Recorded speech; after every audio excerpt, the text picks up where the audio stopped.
The sonar image appears first as a blur beneath dark water, a pale geometry hidden under shifting currents. At first, the research crew assumes it is another rocky shelf, another natural rise of stone on the seafloor. The coast here is full of them, but then the lines begin to sharpen, straight edges, rectangles, long shadows cast at impossible angles. One of the divers later says the structure looks less like geology and more like memory. The sea above it is calm that morning. Fishing boats move across the surface without slowing. Gulls drift over water that has swallowed centuries. Nothing in the landscape suggests that an entire city may be lying below. And yet the outlines continue. Walls nearly 3 meters thick, staircases descending into silt, clusters of stone blocks arranged too precisely to be accidental, a harbour shape, roads, foundations, the unmistakable order of human construction in a place where no city should exist. The discovery spread slowly at first. Marine archaeologists are cautious people. They know how easily excitement can outrun evidence. The ocean is famous for illusions. Rock formations mimic towers. Coral growth resembles sculpture. Currents carve trenches that look like streets. Every few years a new claim appears promising Atlantis, or a lost civilization beneath the waves, and almost every time the explanation collapses under closer study. But this site resists easy dismissal. The deeper the surveys go, the stranger the picture becomes. Pottery fragments emerge from the seabed, worked stone, broken columns, bronze objects fused by corrosion, anchors buried under layers of sediment, the remains of warehouses, piers, possibly even temples. Scholars still debate the exact scale of the settlement, but what survives in the record suggests something far larger than a simple coastal village. A city once stood here, and now it lies underwater. The unsettling part is not that ancient ruins exist beneath the sea. Archaeologists have found submerged settlements before, entire coastlines drowned after the end of the last ice age, ports swallowed by earthquakes, trading hubs lost to tsunamis and subsidence. Human beings have always clustered near water, and water eventually reclaims many of those places. The unsettling part is how complete this city appears to be. Entire districts remain recognizable. Some structures stand where they fell. Streets still follow visible patterns. In a few areas, the seabed preserves the layout with eerie clarity, as though the city sank not over centuries, but all at once. Before anyone knows its name, before historians begin arguing over dates and causes, the site already carries a darker implication. If a city like this can vanish so completely that even its existence is forgotten, then the human past may be far less stable than it seems. Civilizations disappear more often than most people realize. Modern maps create the illusion that geography is permanent. Coastlines appear fixed, harbors seem timeless, cities feel anchored to the earth. But over thousands of years, the planet behaves less like solid ground and more like a restless skin.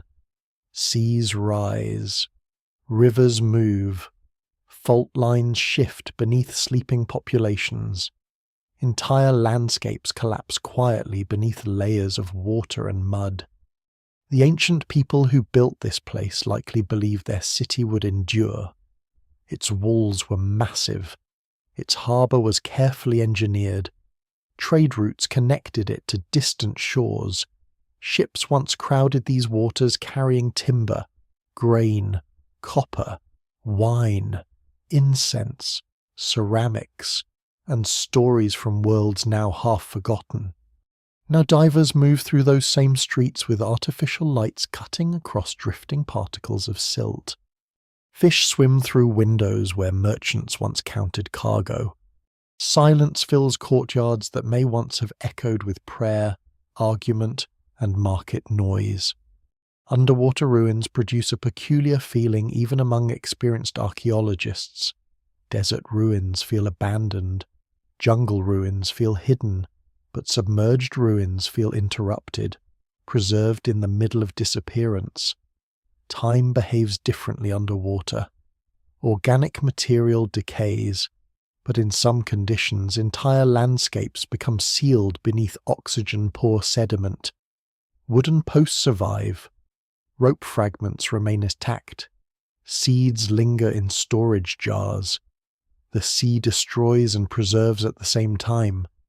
That contradiction shapes every attempt to understand the city.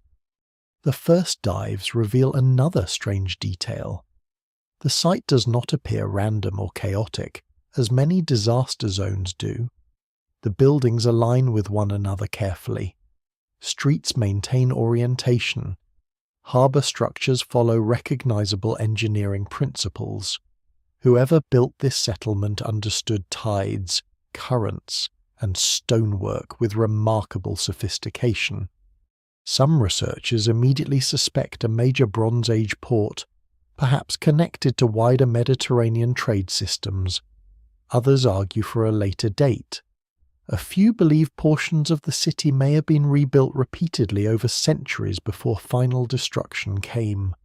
No single explanation fully accounts for all the evidence. The uncertainty only deepens public fascination. Images begin circulating online. Divers hovering over submerged statues. Drone footage of turquoise water above hidden ruins. Headlines claiming lost kingdoms and vanished empires. Predictably, fringe theories arrive almost immediately.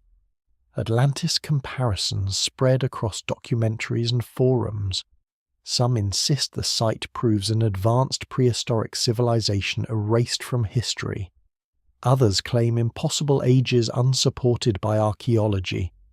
Professional researchers spend years trying to pull the conversation back toward evidence. Because the real story is already extraordinary enough. Long before modern nations existed, ancient coastlines hosted worlds that are now invisible. During the last ice age, sea levels were dramatically lower than today. Vast plains stretched outward from modern shores. Rivers crossed landscapes now buried beneath continental shelves. Humans hunted, traded, worshipped, and settled areas that later disappeared underwater as global temperatures rose. In some places the flooding was gradual, in others catastrophic.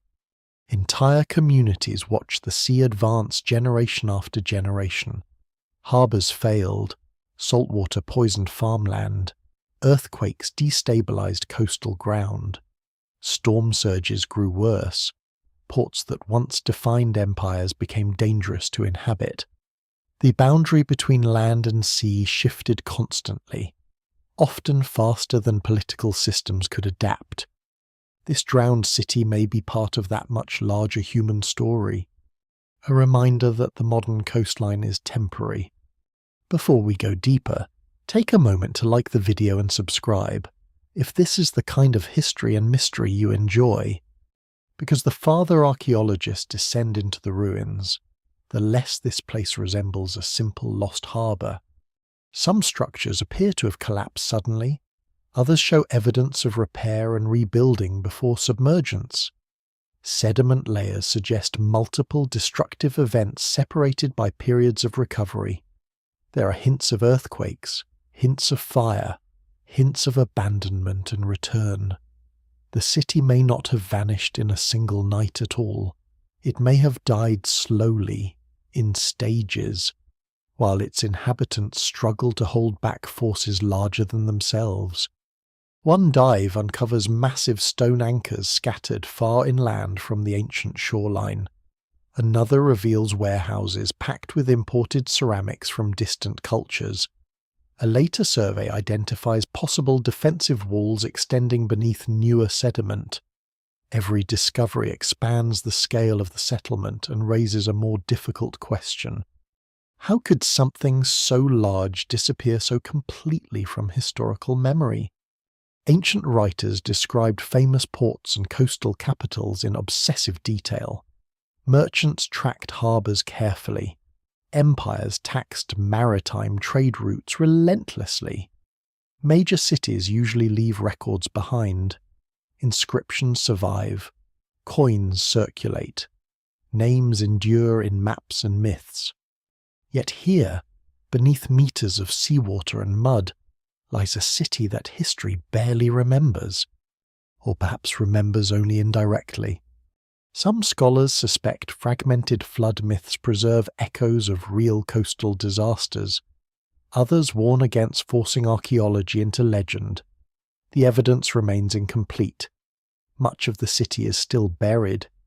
Dating underwater ruins is notoriously difficult. Currents move artifacts across centuries. Organic samples become contaminated. Stone itself rarely carries precise dates. The sea keeps its secrets carefully.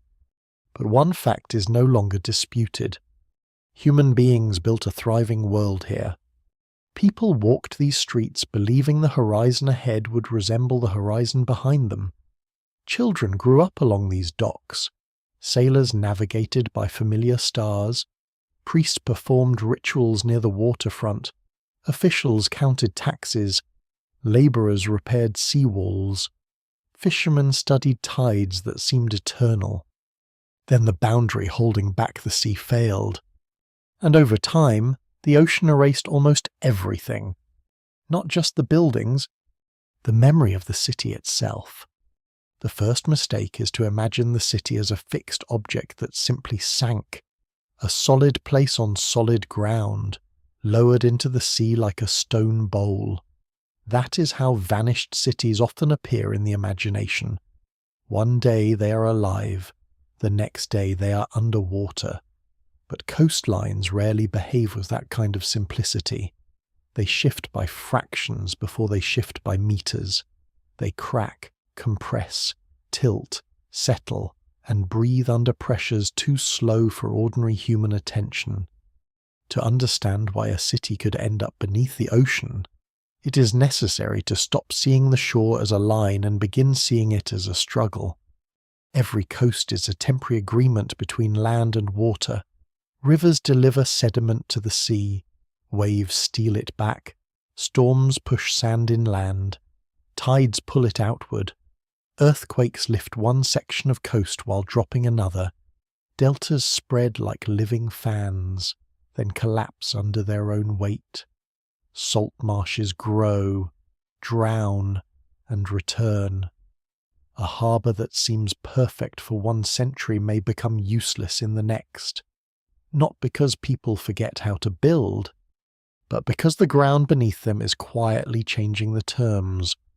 Ancient people knew this better than modern observers sometimes assume. They watched wells turn brackish. They saw quays that had once stood dry become slippery at high tide. They repaired seawalls again and again. They moved shrines slightly inland. They remembered storms that carried fish into streets and left boats resting against houses. What survives in the archaeological record often looks sudden because stone preserves the end result, not the generations of anxiety that came before it. The city beneath the ocean likely stood on a coast already under stress. Perhaps it occupied a low limestone platform, a deltic plain, or a sheltered bay formed by older geological movement. Such places are attractive to human settlement for obvious reasons. They offer access to trade, fish, fresh water, and transport. They also tend to be vulnerable. The same flat land that makes a harbour easy to build can make it easy to flood. The same soft sediment that allows canals and basins to be cut can compact under the weight of buildings. The same fault systems that create deep natural harbours can later tear them apart. This is one of the lesser-known truths of ancient urbanism. Some of the best places to build are also among the worst places to survive. A maritime city is never only a city. It is a machine built into a landscape. Its docks must match water depth. Its warehouses must stand close enough to the harbour for unloading. but high enough to remain dry. Its streets must drain. Its wells must resist salt. Its temples and administrative buildings must be visible from land and sea. Its defences must account for enemies arriving by ship. When the coastline shifts, every part of that machine begins to fail. At first, failure may appear manageable. A quay sinks slightly and is raised with another layer of stone. A channel fills with silt and is dredged.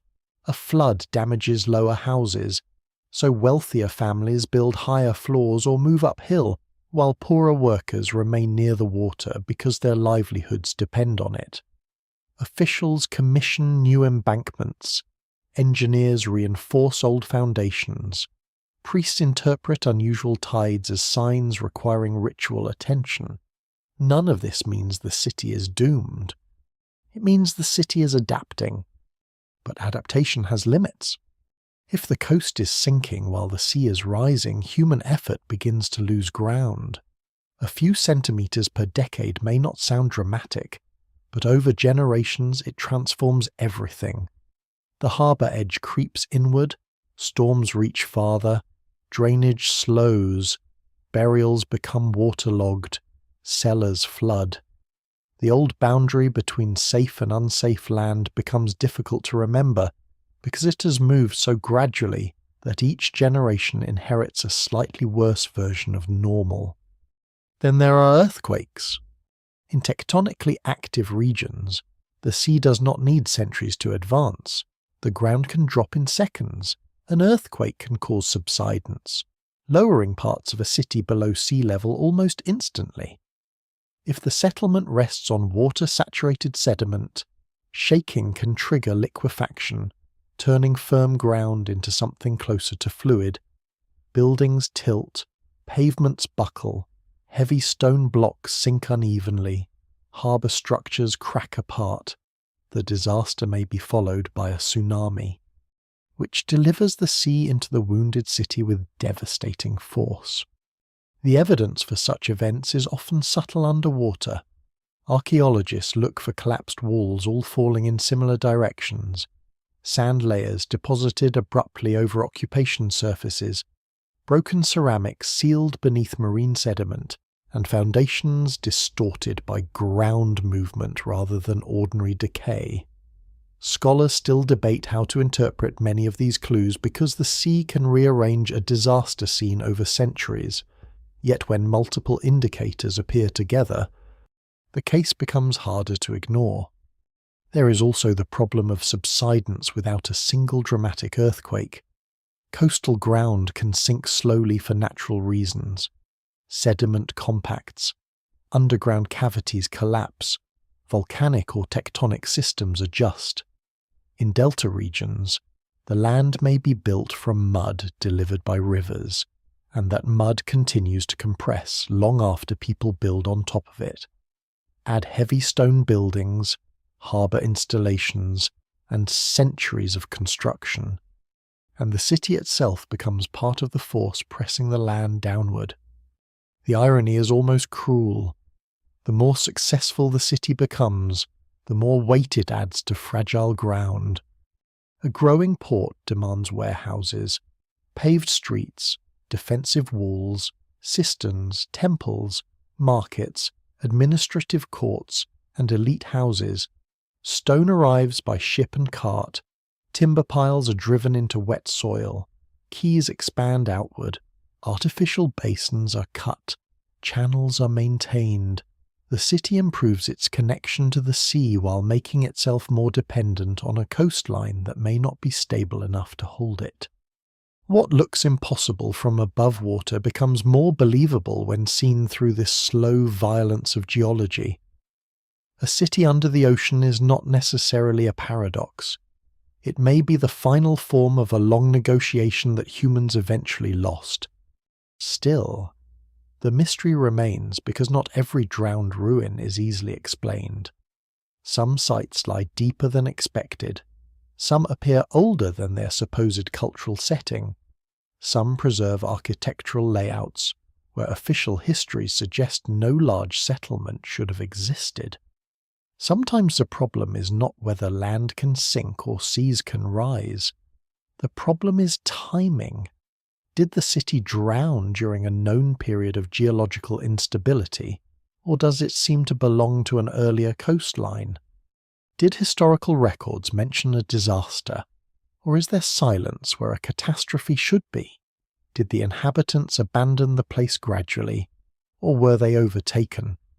The evidence remains incomplete because underwater archaeology begins with absence. Absence of written records, absence of exposed walls, absence of easy access. Even the act of seeing is difficult. Mud hides foundations, marine growth coats carved stone. Visibility can shrink to a few feet. A diver may be hovering above a palace floor and see only suspended silt. Sonar can reveal shapes, but shapes need interpretation. Interpretation needs context. Context often lies buried under meters of sediment. And sediment is not passive. It is both archive and trickster. It can protect a wooden beam for thousands of years, then scatter lightweight artifacts during a storm. It can seal a destruction layer, then confuse the sequence by allowing later objects to settle into older deposits. It can preserve footprints, seeds, and woven fibers, while hiding the larger plan of the city from surveyors. Every layer must be read with care. This is why researchers resist simple answers. A sunken city may be the result of sea level rise, earthquakes, subsidence, tsunami damage, coastal erosion, river migration, human engineering mistakes, or several of these at once. No single explanation fully accounts for every drowned site, and perhaps no single explanation fully accounts for this one either. The city under the ocean may not have died from one catastrophe. It may have been weakened by many. A coast does not need to betray a city all at once. It only needs to stop keeping its promises. Before the water comes, the city belongs to the edge of the world, not the edge in the sense of isolation, but the edge where everything arrives. The land slopes gently toward a sheltered bay, and the bay opens toward routes that sailors know by star, current, wind, and inherited caution. From the higher ground, the harbour looks like a carved piece of brightness set into the coast. At dawn, the first light catches the surface of the water, the roofs near the shore, the wet stones of the quay, and the pale sails of vessels waiting for favourable wind. The streets closest to the harbour wake earliest. Dock workers move before the heat gathers. Fishermen return with baskets that smell of salt, weeds, and silver bodies. Merchants inspect jars sealed with pitch. Scribes or officials mark quantities of grain, oil, wine, timber, or copper, depending on the age and region of the city. The exact goods remain a matter of evidence and debate. But ancient ports everywhere share one basic truth. They turn movement into wealth. They transform distance into power. The city's builders understand this. They do not place stone randomly along the coast. They shape the waterfront into a working instrument. A quay must stand firm enough to receive ships, but close enough to deep water. Warehouses must be near the unloading places, yet secure against theft, fire, and flood. Streets must allow animals, carts, and human carriers to move cargo inward. Public buildings must be visible enough to announce authority. Shrines must face the forces people fear and depend on the sea, the sky, the winds, the gods or spirits believed to rule them. Long before the site becomes a puzzle for divers, it is a lived landscape of repetition. People know where the paving stones are uneven. They know which alley floods after heavy rain. They know which families own the best storage rooms and which sailors exaggerate the dangers of every voyage. Children learn the sound of rigging before they learn the names of distant places. The harbour is not scenery, it is the city's pulse. What survives underwater rarely captures that warmth. Archaeology preserves stone, ceramic, metal, bone, seeds, charcoal, and sometimes wood. It does not preserve the smell of heated bread near the market, or the frustration of a ship delayed by contrary winds, or the private fear of a family watching clouds gather over the bay. Yet the material traces point toward those vanished rhythms. A concentration of storage jars suggests organized trade. Imported pottery suggests contact beyond the local coast. Anchors suggest shipping traffic. Fish bones, shell remains, and cutting tools suggest daily labor. A paved surface worn smooth suggests feet passing over it for generations. The evidence remains incomplete, but it is enough to restore the city as more than a ruin. It is easy to imagine it only at the moment of disaster, as though its purpose is to be lost. But before the water takes it, the city is probably successful. Drowned cities are often remembered as victims, yet many became vulnerable precisely because they flourished. They occupied desirable places, they drew people, goods, officials, religious specialists, craftspeople, and migrants. Their position near the sea made them rich enough to build in stone and exposed enough to be destroyed by the forces that enriched them. There may have been older settlements here before the city reached its height. Perhaps a fishing village first, then a trading post, then a planned harbour, then an urban district with administrative control. This kind of growth leaves uneven traces. Beneath a monumental building, archaeologists may find the humbler foundations. Beneath a paved street, an older track. Beneath imported goods, local ceramics that speak of a time when the community looked inward more than outward. What survives in the record suggests that coastal cities often grow by layering ambition over necessity. Fresh water would have mattered as much as access to the sea. A harbour without reliable drinking water cannot support a large population for long. Wells, springs, cisterns, or river channels likely shaped the city's original placement. Yet fresh water near the coast is always vulnerable. Salt can creep into wells as sea level rises or as groundwater is overdrawn.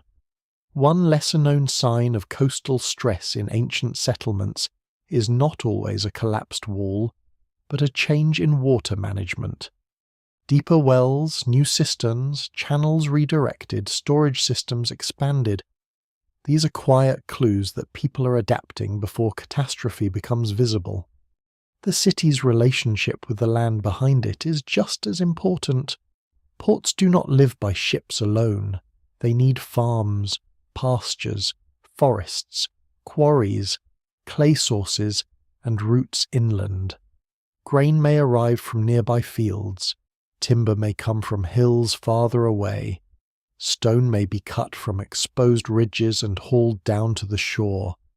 Animals bring wool, hides, milk, traction, and meat. The harbour concentrates these resources, but the hinterland feeds them into it. A city under the ocean is therefore never only a drowned city, it is the lost mouth of a larger landscape. That landscape would have looked different from the one visible today. Shorelines shift, wetlands migrate, river mouths wander, and lagoons open or close. Areas now underwater may once have been dry ground. Areas now dry may once have been marsh. The bay may have been deeper, shallower, narrower, or protected by sandbars that later vanished. Modern observers often stand on a present coast and assume it explains the past. But the ancient coast may have followed another logic entirely. This matters because the phrase under the ocean can mislead. The city was not built underwater. It was built in a world where the water was somewhere else, or where the land stood higher, or where a protective barrier still existed. To its inhabitants, The location may have seemed not only reasonable but ideal, safe enough, profitable enough, familiar enough. People rarely build doomed cities knowingly. They build where life appears possible. Still, there may have been warnings. A cracked seawall repaired with mismatched stone, a floor raised above an older, flooded surface, a drain rebuilt at a steeper angle, a cemetery edge abandoned because the ground became too wet, marine shells appearing in layers where they do not quite belong. These details are small, but archaeology often depends on small betrayals. The city's final drowning may have begun long before anyone called it a disaster. Scholars still debate how much ancient communities understood about long-term environmental change. They certainly recognize storms, erosion, earthquakes, and unusual tides. They could remember that the shore had moved within a lifetime. They could mark floods in family stories. What they could not do easily was step outside their own century and measure the slow motion of land and sea across millennia. In that sense, they were not so different from us. They lived inside change while mistaking much of it for normal life. The city before the water is therefore not a place waiting passively for destruction. It is active, clever, adaptive, and deeply human. Its people repair, plan, trade, worship, argue, build, and rebuild. They invest in permanence because permanence is the foundation of civic life. A harbour wall is not only engineering, it is confidence made visible. A temple near the sea is not only religion, it is a statement that the forces beyond human control can be negotiated with, honoured, perhaps persuaded. For a time that confidence works. Ships arrive, fires burn in workshops, children grow into adults who inherit the same streets. New stones are laid over old ones, names are spoken that no record will preserve. The city expands its grip on the coast, and the coast, for a while, holds. Then the first signs of failure become part of ordinary maintenance. Water gathers where it did not gather before. A storm reaches farther inland than the elders remember. The harbour silts unexpectedly. A section of quay settles. A warehouse floor cracks. A well tastes faintly of salt. None of these events has to end the city. Each can be explained, repaired, endured. But together they suggest that the old agreement between land and sea is beginning to weaken. And because the city is alive, it does what living cities do.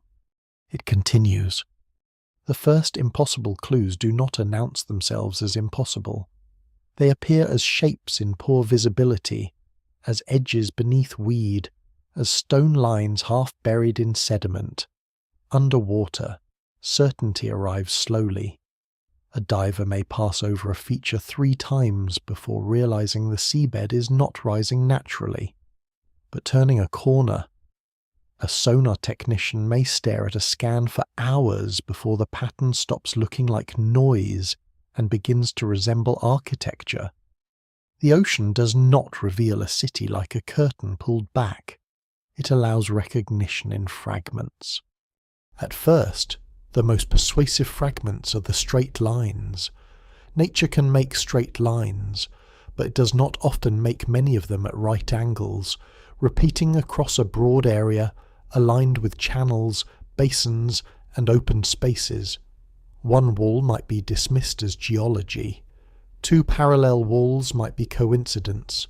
A grid of foundations, joined by paved surfaces and associated with pottery, anchors, worked stone, and buried timbers, becomes something else. It becomes intention. The divers find stones too regular for ordinary collapse. Some are cut into blocks. Others appear set in courses, one layer placed deliberately above another. In certain places, the blocks are massive, suggesting public construction rather than household improvisation. A small domestic wall can be built with gathered stone. A harbour installation requires planning, labour, authority, and a reason to command both. This is where the site begins to separate itself from fantasy. Unsupported lost civilization claims often lean heavily on shapes alone. A ridge becomes a road, a rock becomes a statue, a natural terrace becomes a pyramid. Here, the strongest evidence is not shape alone, but association. Worked stone appears near ceramics. Ceramics appear near occupation surfaces. Anchors appear near harbour structures. Sediment layers cover features in a sequence that can be studied. The evidence remains incomplete, but it begins to speak in the language archaeologists trust context. Pottery is especially important because pottery is one of archaeology's quiet clocks. Styles change over time. Clay sources differ by region. Firing techniques, vessel shapes, decoration, and manufacturing marks can all suggest date and origin. A single sherd may not prove much, especially underwater where objects can be moved by currents. But many fragments found in meaningful association can reveal trade networks, daily habits, and phases of occupation. A broken jar under a collapsed wall may tell a different story from a jar washed into a crevice centuries later. Some ceramics from the city appear local, made for storage, cooking, or ordinary household use. Others seem connected to wider maritime exchange. That distinction matters. A city with imported goods is not merely beside the sea, it is participating in a larger world. Ships are arriving from elsewhere. Goods are being unloaded, counted, consumed, copied, or redistributed. Ideas travel with them. Measurements, artistic styles, religious symbols, technologies, and diseases all move through ports. A harbour is a wound in isolation. Then there are the anchors. Ancient anchors are easy to overlook if one expects dramatic treasure. Many are simple stone forms, pierced blocks, grooved weights, rough shapes adapted for rope, yet they are among the most direct signs of maritime life. An anchor does not belong in a city by accident unless the city belongs to ships. Finding them scattered near submerged structures suggests a waterfront, mooring area, or harbour zone. Finding many of them, especially of differing types, may suggest long use across changing periods. A lesser-known detail is that anchors can also reveal technological and cultural transitions. Some belong to older traditions of stone-weight anchors, while later forms use wood, lead, or iron elements. Their size may hint at vessel scale. Their distribution may mark ancient anchorage zones now far from the modern shore. They are not glamorous objects, but they are practical fingerprints. Each one once held a vessel against wind and current. Each one marks a moment when someone expected to leave again. The city's columns and architectural fragments complicate the picture further.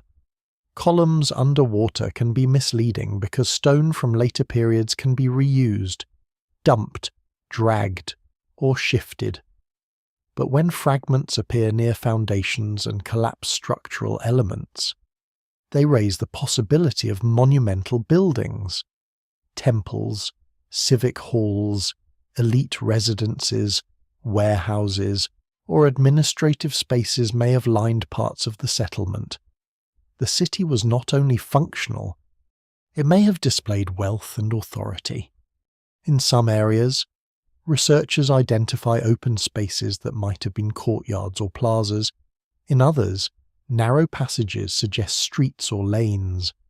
The pattern is not always clear. Silt hides connections. Later collapse confuses earlier design. Marine organisms blur carved surfaces. But the repeated relationship between walls, floor levels, and artifact concentrations suggests a planned environment rather than a scattered shoreline dump. Scholars still debate the interpretation of several features. A rectangular enclosure may be a public building, a storage compound, or a later reworking of older stones.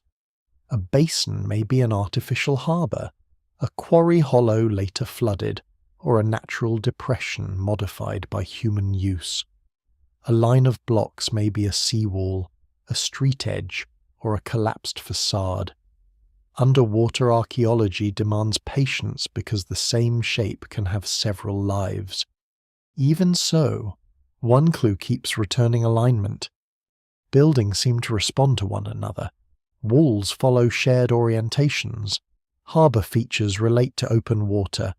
Streets or passageways appear to guide movement inland. This kind of spatial order suggests that the city was not a random accretion of huts and docks. It was organised, perhaps officially planned, or at least shaped by long communal memory of where things belonged. That organisation creates the central unease.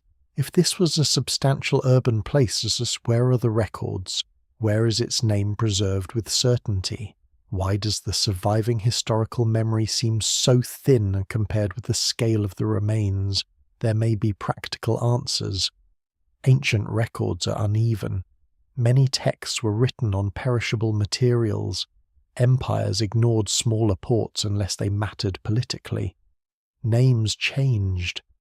Disasters broke administrative continuity. Later cities reused older identities. A place can be important locally and nearly invisible in surviving literature. Still, the silence is powerful. Underwater, silence becomes almost literal. A diver moving through the ruins hears breathing, bubbles, equipment, and the dull pressure of water. The city itself offers no sound. A carved block does not explain its owner. A jar does not name the family that stored grain inside it. A street does not reveal whether it was abandoned in fear, order, or exhaustion. Archaeologists must build the story from mute objects, and mute objects resist neat endings. The strangest clues are sometimes not the largest. A tool dropped near a work area. A domestic vessel left whole on a floor. A cluster of animal bones suggesting food preparation. A repair made with inferior stone. These details bring the city close.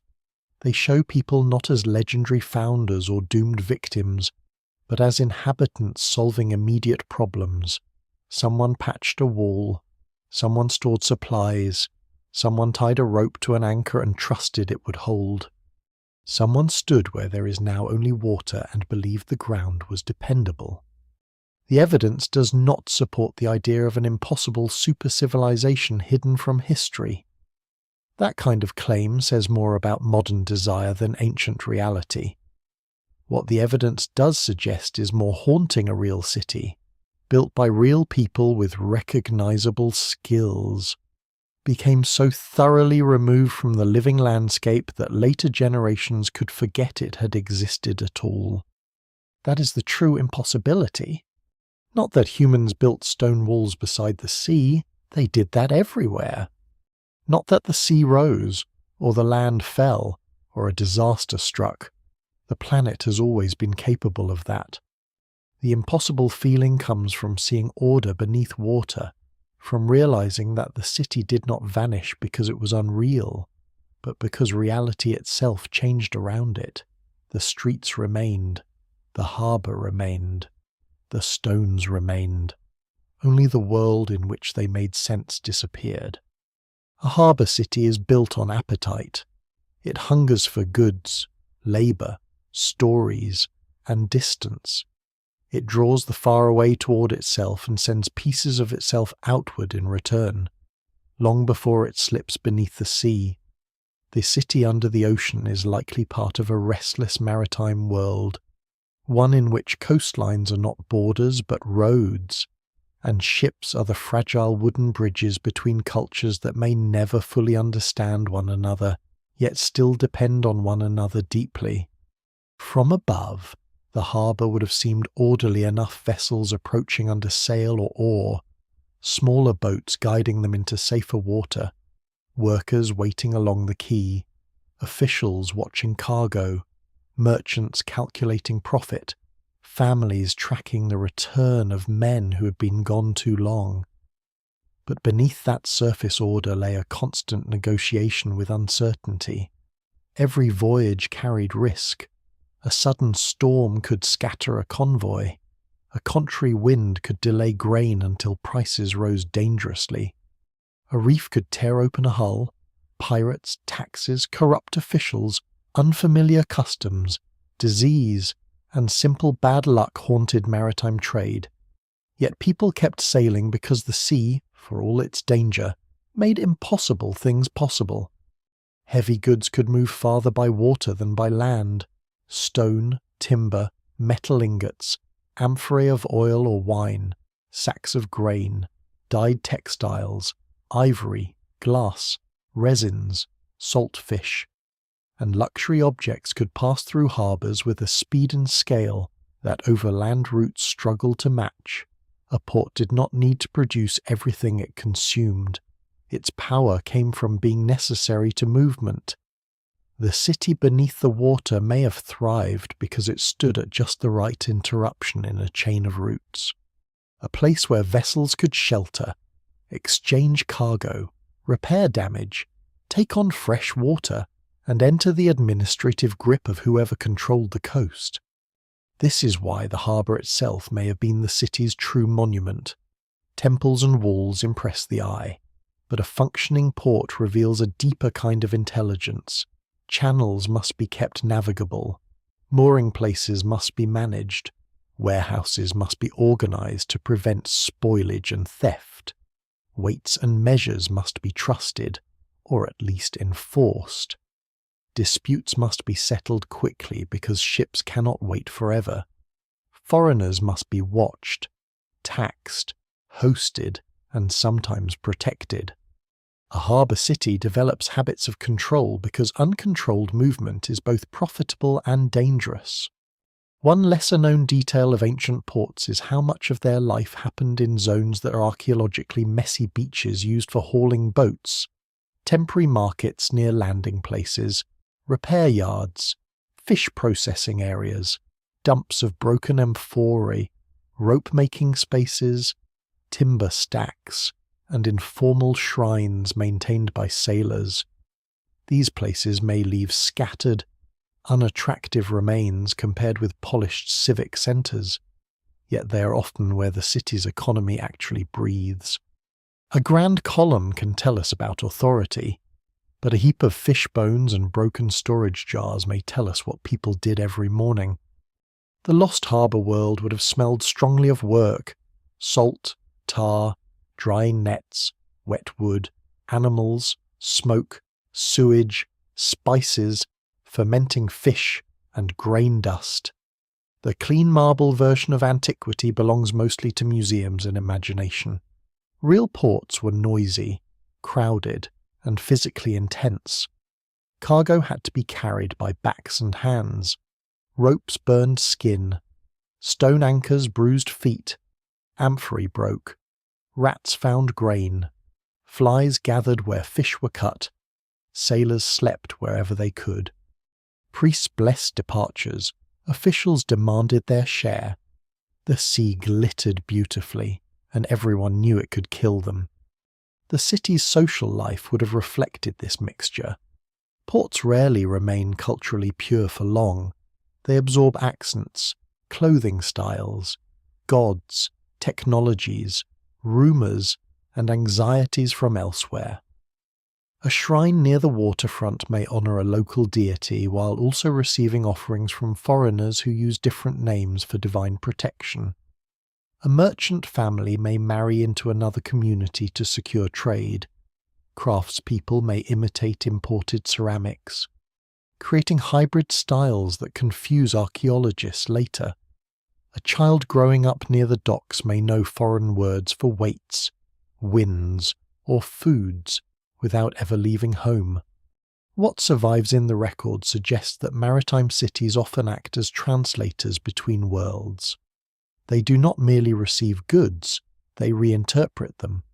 A decorative motif arrives on a vessel and becomes local fashion.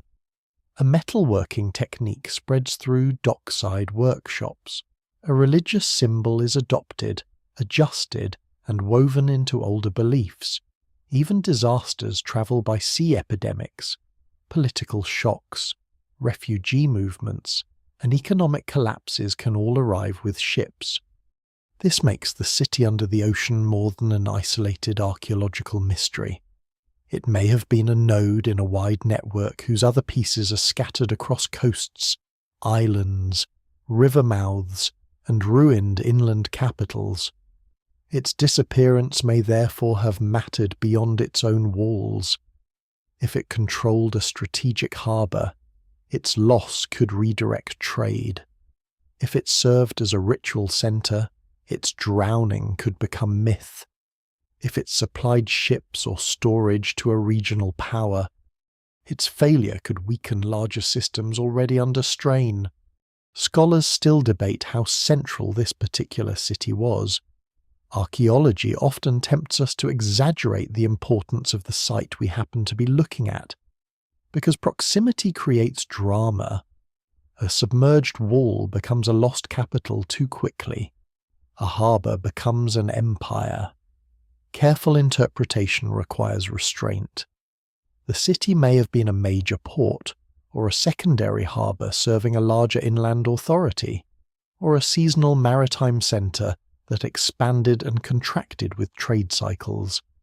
No single explanation fully accounts for all the evidence yet, and scale remains one of the hardest questions underwater. Still, even a secondary port can be historically significant.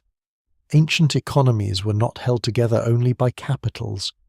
They depended on chains of smaller places, anchorages, storage depots, custom stations, fishing settlements, fortified quays, and religious landing points. Remove enough of these, and larger systems begin to fail. A civilization collapses not only when palaces burn, but when ordinary routes stop working. The harbour's design may reveal layers of changing ambition. Early phases might show modest shoreline use, simple landing areas, local ceramics, small-scale fishing, and repair. Later phases might include stone quays, expanded warehouses, imported goods, and more formal streets. Still later, defensive structures or raised platforms may appear, perhaps responding to political insecurity or environmental stress. Such layering would fit a city that adapts repeatedly, growing from opportunity while responding to danger. The waterfront would also have been a place of ritual. Sailors are practical people, but practical people often become intensely ritualistic when their lives depend on forces they cannot control. Offerings before departure, thanks after survival, small objects placed near shrines, dedications for safe passage, ceremonies tied to seasonal winds or fishing cycles, all of these may have shaped the harbour's spiritual life. Underwater archaeologists sometimes find objects that seem ordinary until their placement suggests intention: a vessel deposited near a threshold, a figurine near water, a concentration of offerings in a place unsuitable for daily use.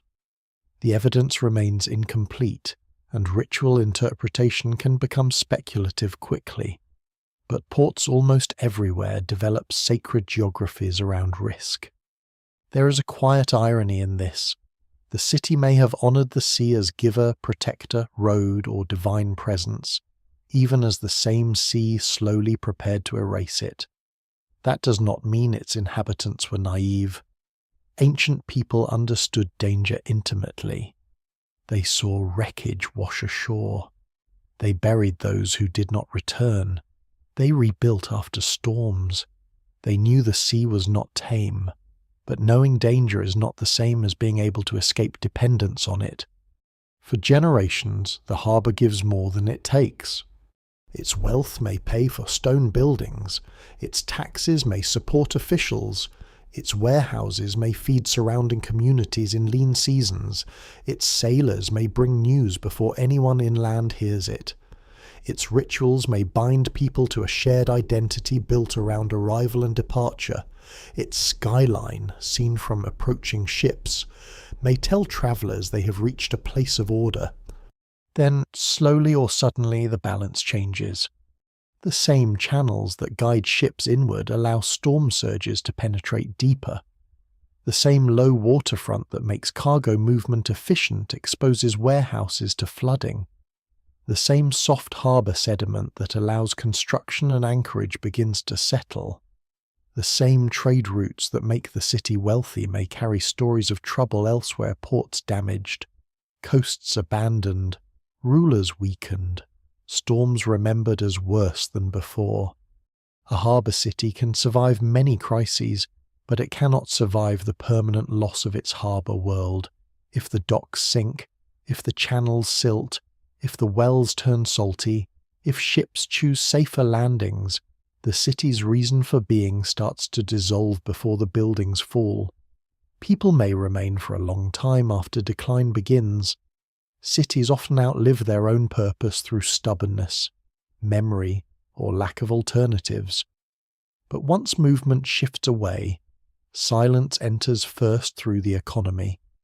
The ruins under the ocean preserve the stone version of this world, but the vanished harbour was made equally of motion, ships arriving, cargo passing, languages mixing, ropes tightening, hands lifting, officials counting, children watching sails on the horizon. All of it depended on the narrow unstable meeting place between land and water, and that meeting place was already moving. By the time the city's buried in silt, it has already begun a second life. The first life belongs to people, ships, markets, walls, repairs, rituals, and fear. The second belongs to sediment, grain by grain, storm by storm, tide by tide. The sea becomes the city's archivist. It does not preserve everything. It doesn't preserve fairly. It destroys roofs, scatters light objects, abrades exposed surfaces, dissolves fragile materials, and covers whole districts so completely that even the outline of a street can vanish. But in certain places, with a patience no human institution can match, it seals the past away. This is why underwater archaeology often feels like an argument with mud. Silt can be infuriating because it hides what researchers most want to see. It turns a clear foundation plan into a soft mound. It fills rooms, buries doorways, and makes a wall disappear a few inches below the surface. Yet the same silt can protect a floor from waves, preserve organic remains, and lock artifacts into positions that would never survive on land. A wooden beam exposed to air may decay quickly. Buried beneath waterlogged sediment, deprived of oxygen, it can endure for thousands of years. The sea erases and remembers with the same hand. The city's most valuable evidence may therefore lie not in its most spectacular stones, but in the quiet layers around them. A collapsed column can impress the eye, but a thin band of sand deposited suddenly across a floor may reveal a flood. A pocket of charcoal may suggest fire before inundation. A layer of marine shells inside a building may show that seawater entered after abandonment, or perhaps during a violent surge. Seeds trapped in storage jars may identify crops, diet, trade, or season. Pollen grains may hint at the lost landscape behind the harbour. Tiny details become witnesses because the larger story has been broken. What survives in the record suggests that the city did not simply sink into one uniform silence. Some areas were buried quickly, others remained exposed long enough for currents to damage them. Some structures collapsed before submergence. Others may have stood partly above water for years, perhaps even generations, as waves gnawed at their bases. This uneven preservation matters. It means the underwater city is not a single moment frozen in time. It is a palimpsest of disaster, adaptation. Decay, burial, rediscovery, and interpretation. A De Vere brushing sediment away from a stone floor is not merely uncovering the past, they are disturbing the conditions that kept it alive. That is why modern underwater work must be slow. The romance of discovery imagines sudden revelation, but the actual labour is careful, repetitive, and often cold. Researchers map before they remove, they photograph before they touch, they record position, depth, orientation, sediment type, and relation to nearby features. An artifact without context is like a sentence torn from a book and tossed into the wind. It may still be beautiful, but much of its meaning is gone. The city's silt layers can reveal stages of drowning if read correctly. At the bottom may be occupation surfaces, floors, hearths, packed earth, paving stones, broken vessels, food waste, tools, and traces of daily life. Above them may lie collapsed debris from walls or roofs. Then perhaps a storm layer, a sudden sheet of sand or gravel thrown inland by violent water. Above that, finer marine sediment settling over decades or centuries. In some places, later human activity may intrude salvaging. Rebuilding, dumping, fishing, anchoring, or looting? The evidence remains incomplete, and each layer must be tested against other possibilities. One lesser-known challenge is that the sea can make young things look old and old things look young. A ceramic fragment from an earlier settlement can be eroded out of one layer and redeposited in another. A later anchor can land among older ruins. Marine organisms can attach to artifacts and complicate dating. Wood can absorb carbon from surrounding water. Even stone surfaces can be altered by chemical processes. Underwater archaeology is not just archaeology with diving equipment.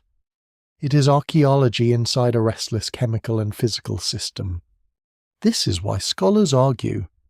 They argue over whether a wall collapsed before or after flooding.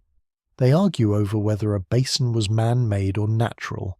They argue over whether a sudden sand layer means tsunami, storm surge, or ordinary coastal process intensified by local conditions. They argue over whether a concentration of objects represents abandonment, storage, ritual deposition, or debris transported by water. These debates can seem frustrating from the outside, but they are the discipline doing its work. Certainty is not the beginning of understanding, it is the thing earned slowly and sometimes never fully earned at all. Still, the silt gives gifts.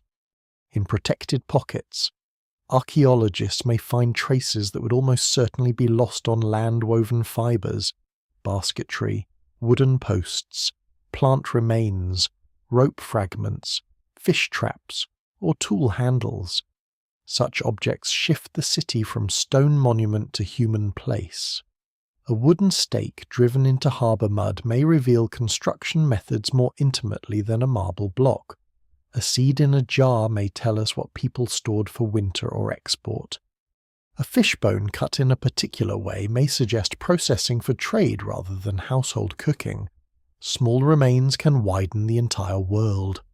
Sediment also preserves absence, an empty space where a post once stood, a stain where organic material decayed, a void within compacted fill. These negative traces are easy to miss, yet they can reveal architecture made from wood, reed, mud brick, or other materials less durable than stone. The underwater city may have been much larger, more crowded, and more varied than the visible ruins suggest. Stone survives best, so stone dominates the imagination. But ancient cities were often mixtures of permanent and temporary, monumental and improvised. The poor may leave fewer traces not because they were absent, but because their buildings were made of materials the sea consumed. That is one of the quiet injustices of the archaeological record. Power builds in stone. Necessity builds in whatever is available. When disaster comes, power is more likely to be remembered. The city's submerged condition may also protect it from another destroyer later construction. On land, ancient cities are often rebuilt, quarried, levelled, farmed, paved over, bombed, or transformed into modern neighbourhoods. Underwater, access is harder. Looting still happens, and trawling can be devastating. But some submerged sites preserve urban layouts precisely because later builders never fully reused them. The ocean becomes a barrier between the ancient city and human convenience. Yet protection is never guaranteed. Fishing nets drag across ruins, anchors smash walls, tourism brings pressure, illegal antiquities markets reward extraction without record. Climate change alters currents, storm intensity, and marine chemistry. A site that survived 2,000 years under sediment can be damaged in a decade once exposed. Rediscovery is therefore both triumph and danger. To find the city is also to put it at risk. The silt remembers, but it does not explain itself. Researchers must assemble meaning from scattered evidence, and every interpretation carries uncertainty. A repaired wall might show resilience after flooding, or simply routine maintenance. A burned layer might mark attack, accident, ritual clearing, or disaster-related fire. A sudden abandonment of waterfront structures might indicate sea level change, economic decline, political disruption, disease, or all of them together. No single clue carries the burden alone. The city emerges from patterns. Those patterns are beginning to suggest a place that lived with water long before water claimed it. Raised surfaces, altered drainage, rebuilt harbour edges, and shifted activity zones may indicate adaptation. People were not blind to danger. They responded as communities usually do, with repairs first, then modifications, then perhaps partial retreat. The tragedy of many environmental crises is that they become undeniable only after the cheaper solutions have failed. By then, memory itself may be divided. Older residents remember a wider shore. Younger ones consider flooding normal. Officials argue over costs. Merchants resist relocation because the harbour is their livelihood. Priests preserve rituals tied to the waterfront. Poor families cannot easily move uphill. The city changes unevenly because society is uneven. The sea does not strike all people equally, even when it covers the same streets. Under the ocean, the stones seem calm. They are not. They are the remains of choices made under pressure. The silt preserves those choices imperfectly. It holds a wall here, a broken jar there, a buried floor, an anchor, a shell layer, a beam, a silence. From these pieces, the city becomes visible again, not as a legend or a single catastrophe, but as a place caught between human confidence and geological patience. Stone says people intended permanence. Silt says permanence was conditional. And beneath the patient layers, the city waits with its evidence folded into darkness, offering just enough to be found and never quite enough to be fully known. The decisive moment may have begun deep below the city, in a place no one could see. Beneath the streets, beneath the wells, beneath the harbour mud packed with broken pottery and old rope.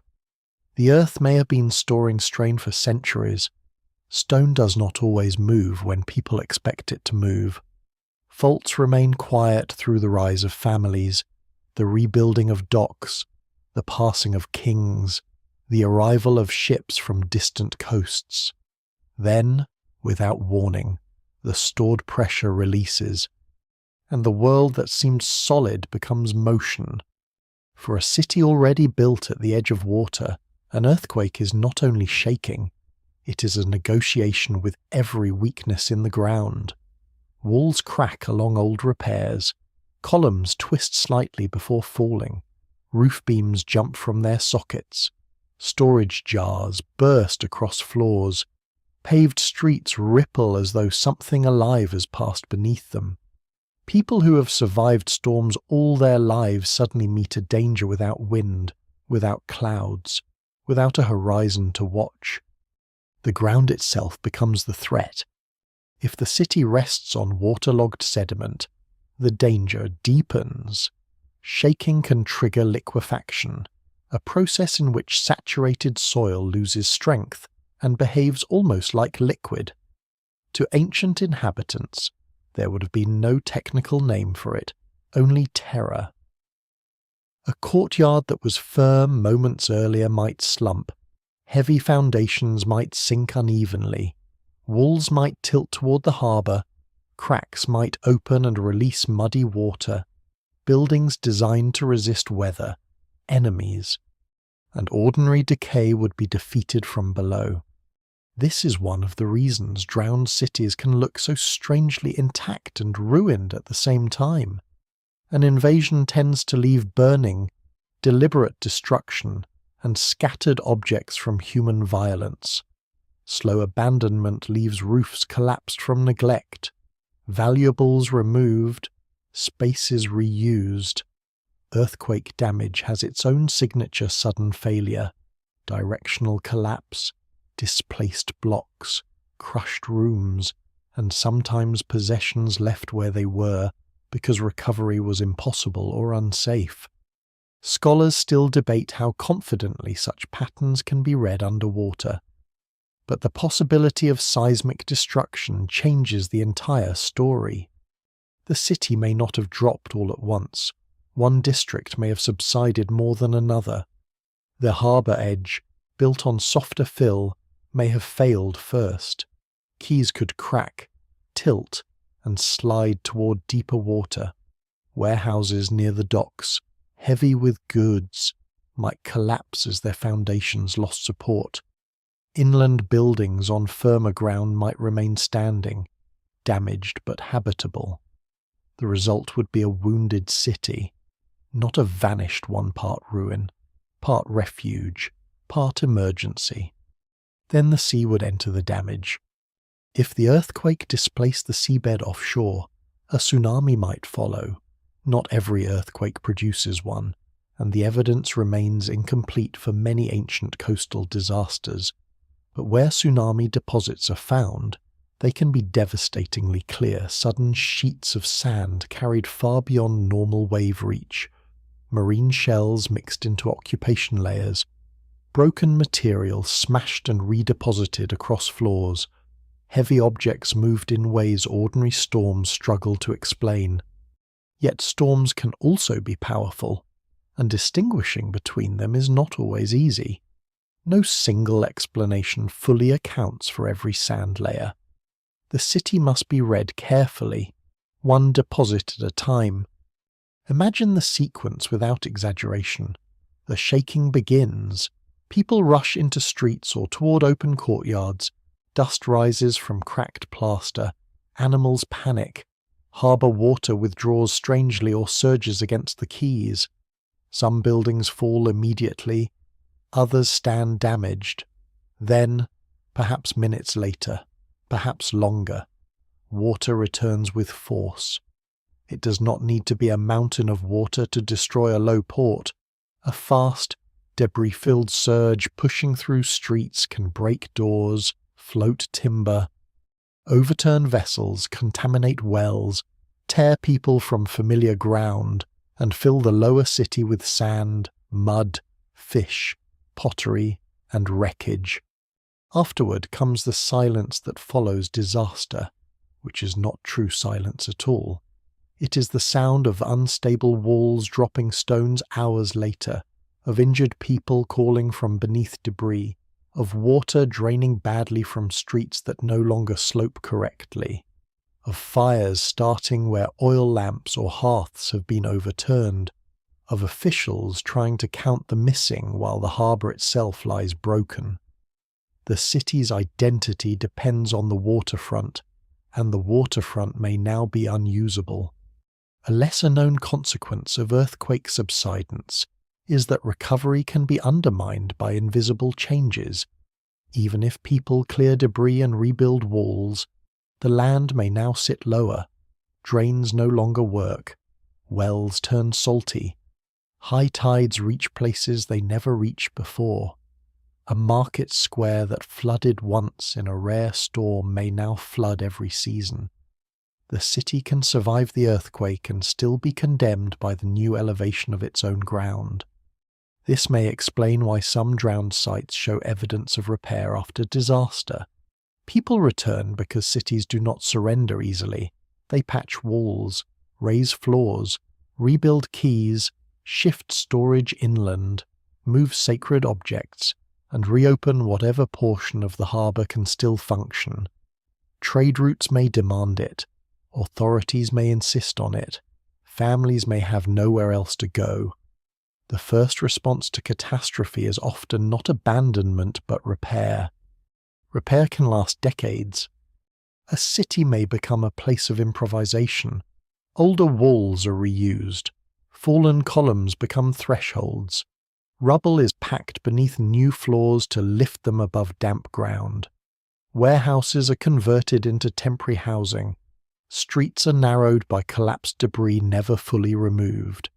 The harbour is dredged, then silts again. New construction avoids the worst low areas. Rituals of protection become more urgent. Stories of the great shaking pass into memory, but memory also normalizes damage. Children born afterward know only the repaired city, the compromised city, the city already leaning toward the sea. This is where catastrophe becomes process. The phrase "the earth dropped" sounds sudden, and perhaps it was. But the consequences of that drop may have unfolded across generations. A single seismic event can create the conditions for slow drowning. Subsidence lowers the land. Storms exploit the new vulnerability. Rising seas make recovery harder. Economic networks shift to safer harbours. Political authorities invest elsewhere. The city remains inhabited, but its future narrows. Archaeologists sometimes find this narrowing in patterns of occupation. Fewer imported goods, cruder repairs, reduced building quality, abandoned waterfront structures, domestic activity moving into formerly public spaces, burials placed in areas once used differently. These signs do not always mean poverty or collapse, but together they may suggest a community losing capacity. What survives in the record suggests that disasters become truly fatal when they meet systems already under pressure. Perhaps this city was not destroyed because one earthquake struck.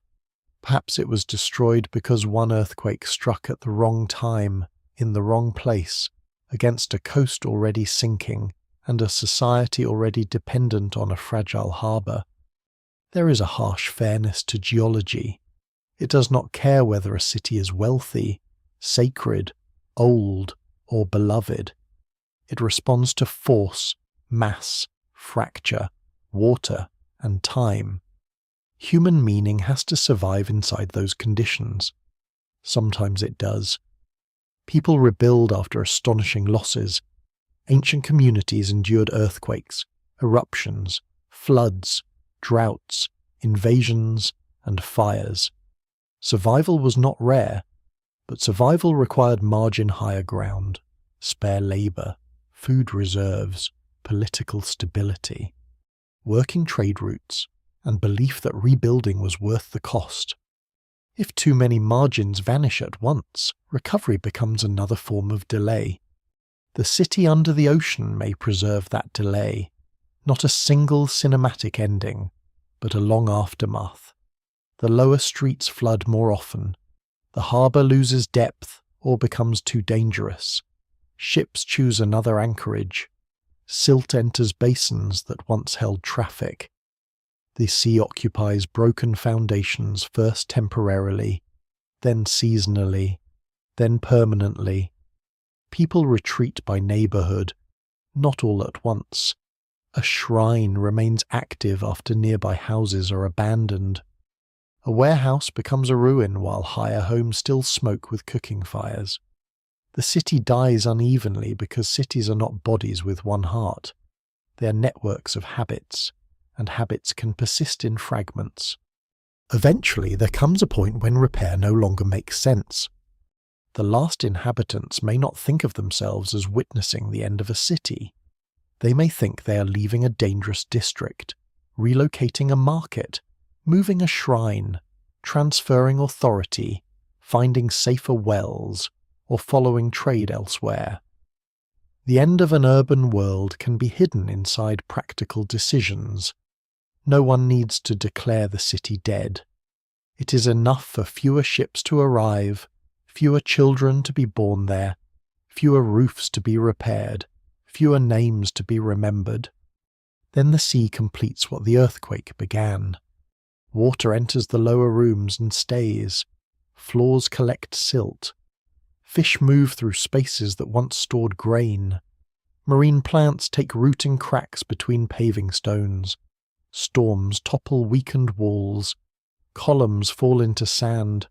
The harbour, once engineered to control water, becomes part of the seabed. The city is not lowered whole like a mythic kingdom. It is dismantled by physics, covered by sediment, and removed from ordinary memory. Yet the earthquake, if it happened, leaves behind a final irony. Destruction may have helped preserve the city. Sudden collapse can seal flaws. Rapid subsidence can place ruins below the reach of later builders. Disaster can bury evidence before it is scavenged away.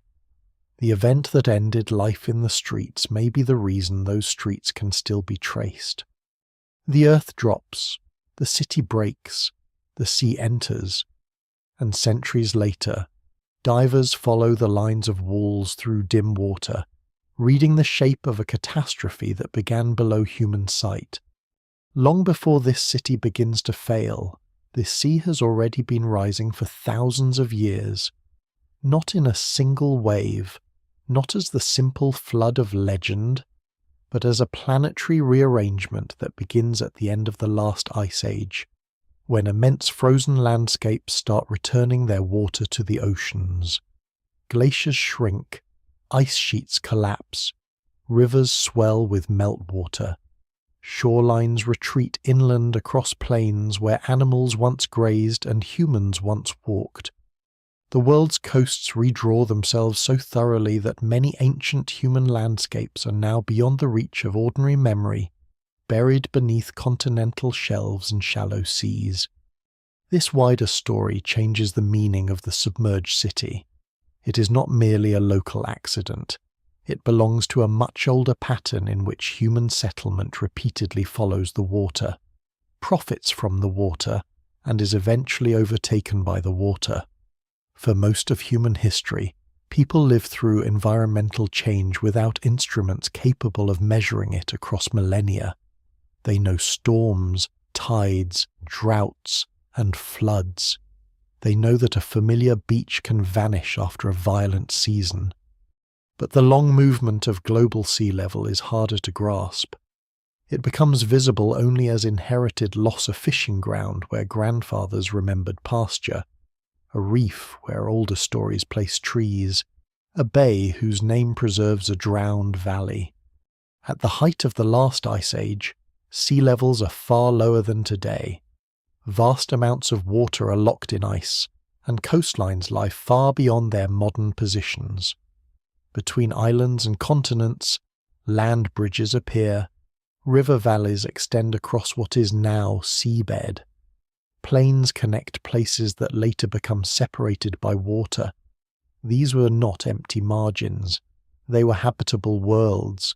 People hunted there, gathered there, camped there, perhaps built seasonal settlements there. The evidence remains incomplete because the ocean now covers much of it, but finds from submerged landscapes increasingly show that prehistoric coastlines were busy, resource-rich, and important. Then the ice retreats. The rising sea does not move at one steady rate. At times, it advances gradually, allowing generations to adapt. At other times, pulses of meltwater accelerate the change. Low coastal plains drown, estuaries form, islands separate, wetlands migrate inland, freshwater systems turn brackish, shellfish beds shift, old hunting grounds disappear under lagoons. People respond by moving, changing diets, altering routes, developing new maritime skills, or concentrating along new shorelines.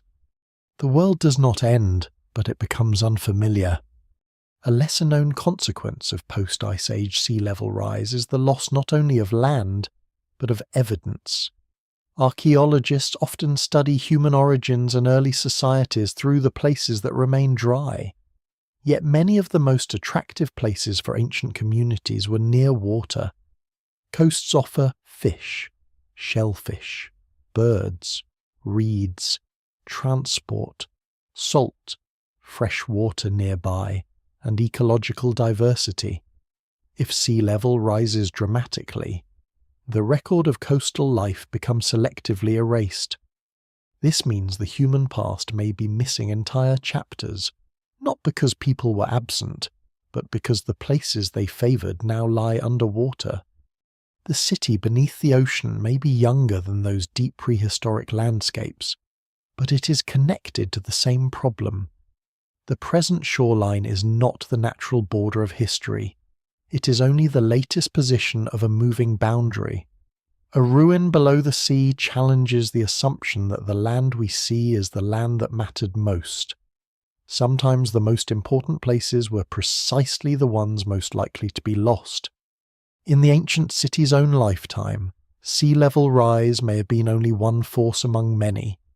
If the site dates to a period long after the major post-glacial rise slowed, local factors such as subsidence, earthquakes, sediment compaction, or coastal erosion may have mattered more.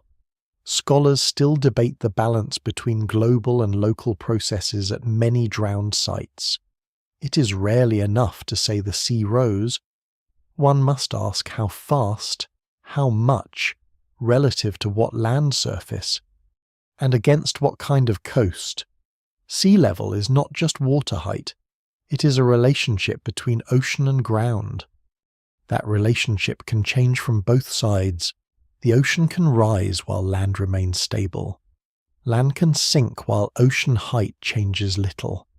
The two can happen together, creating the appearance of sudden marine invasion, where the cause is partly beneath the city.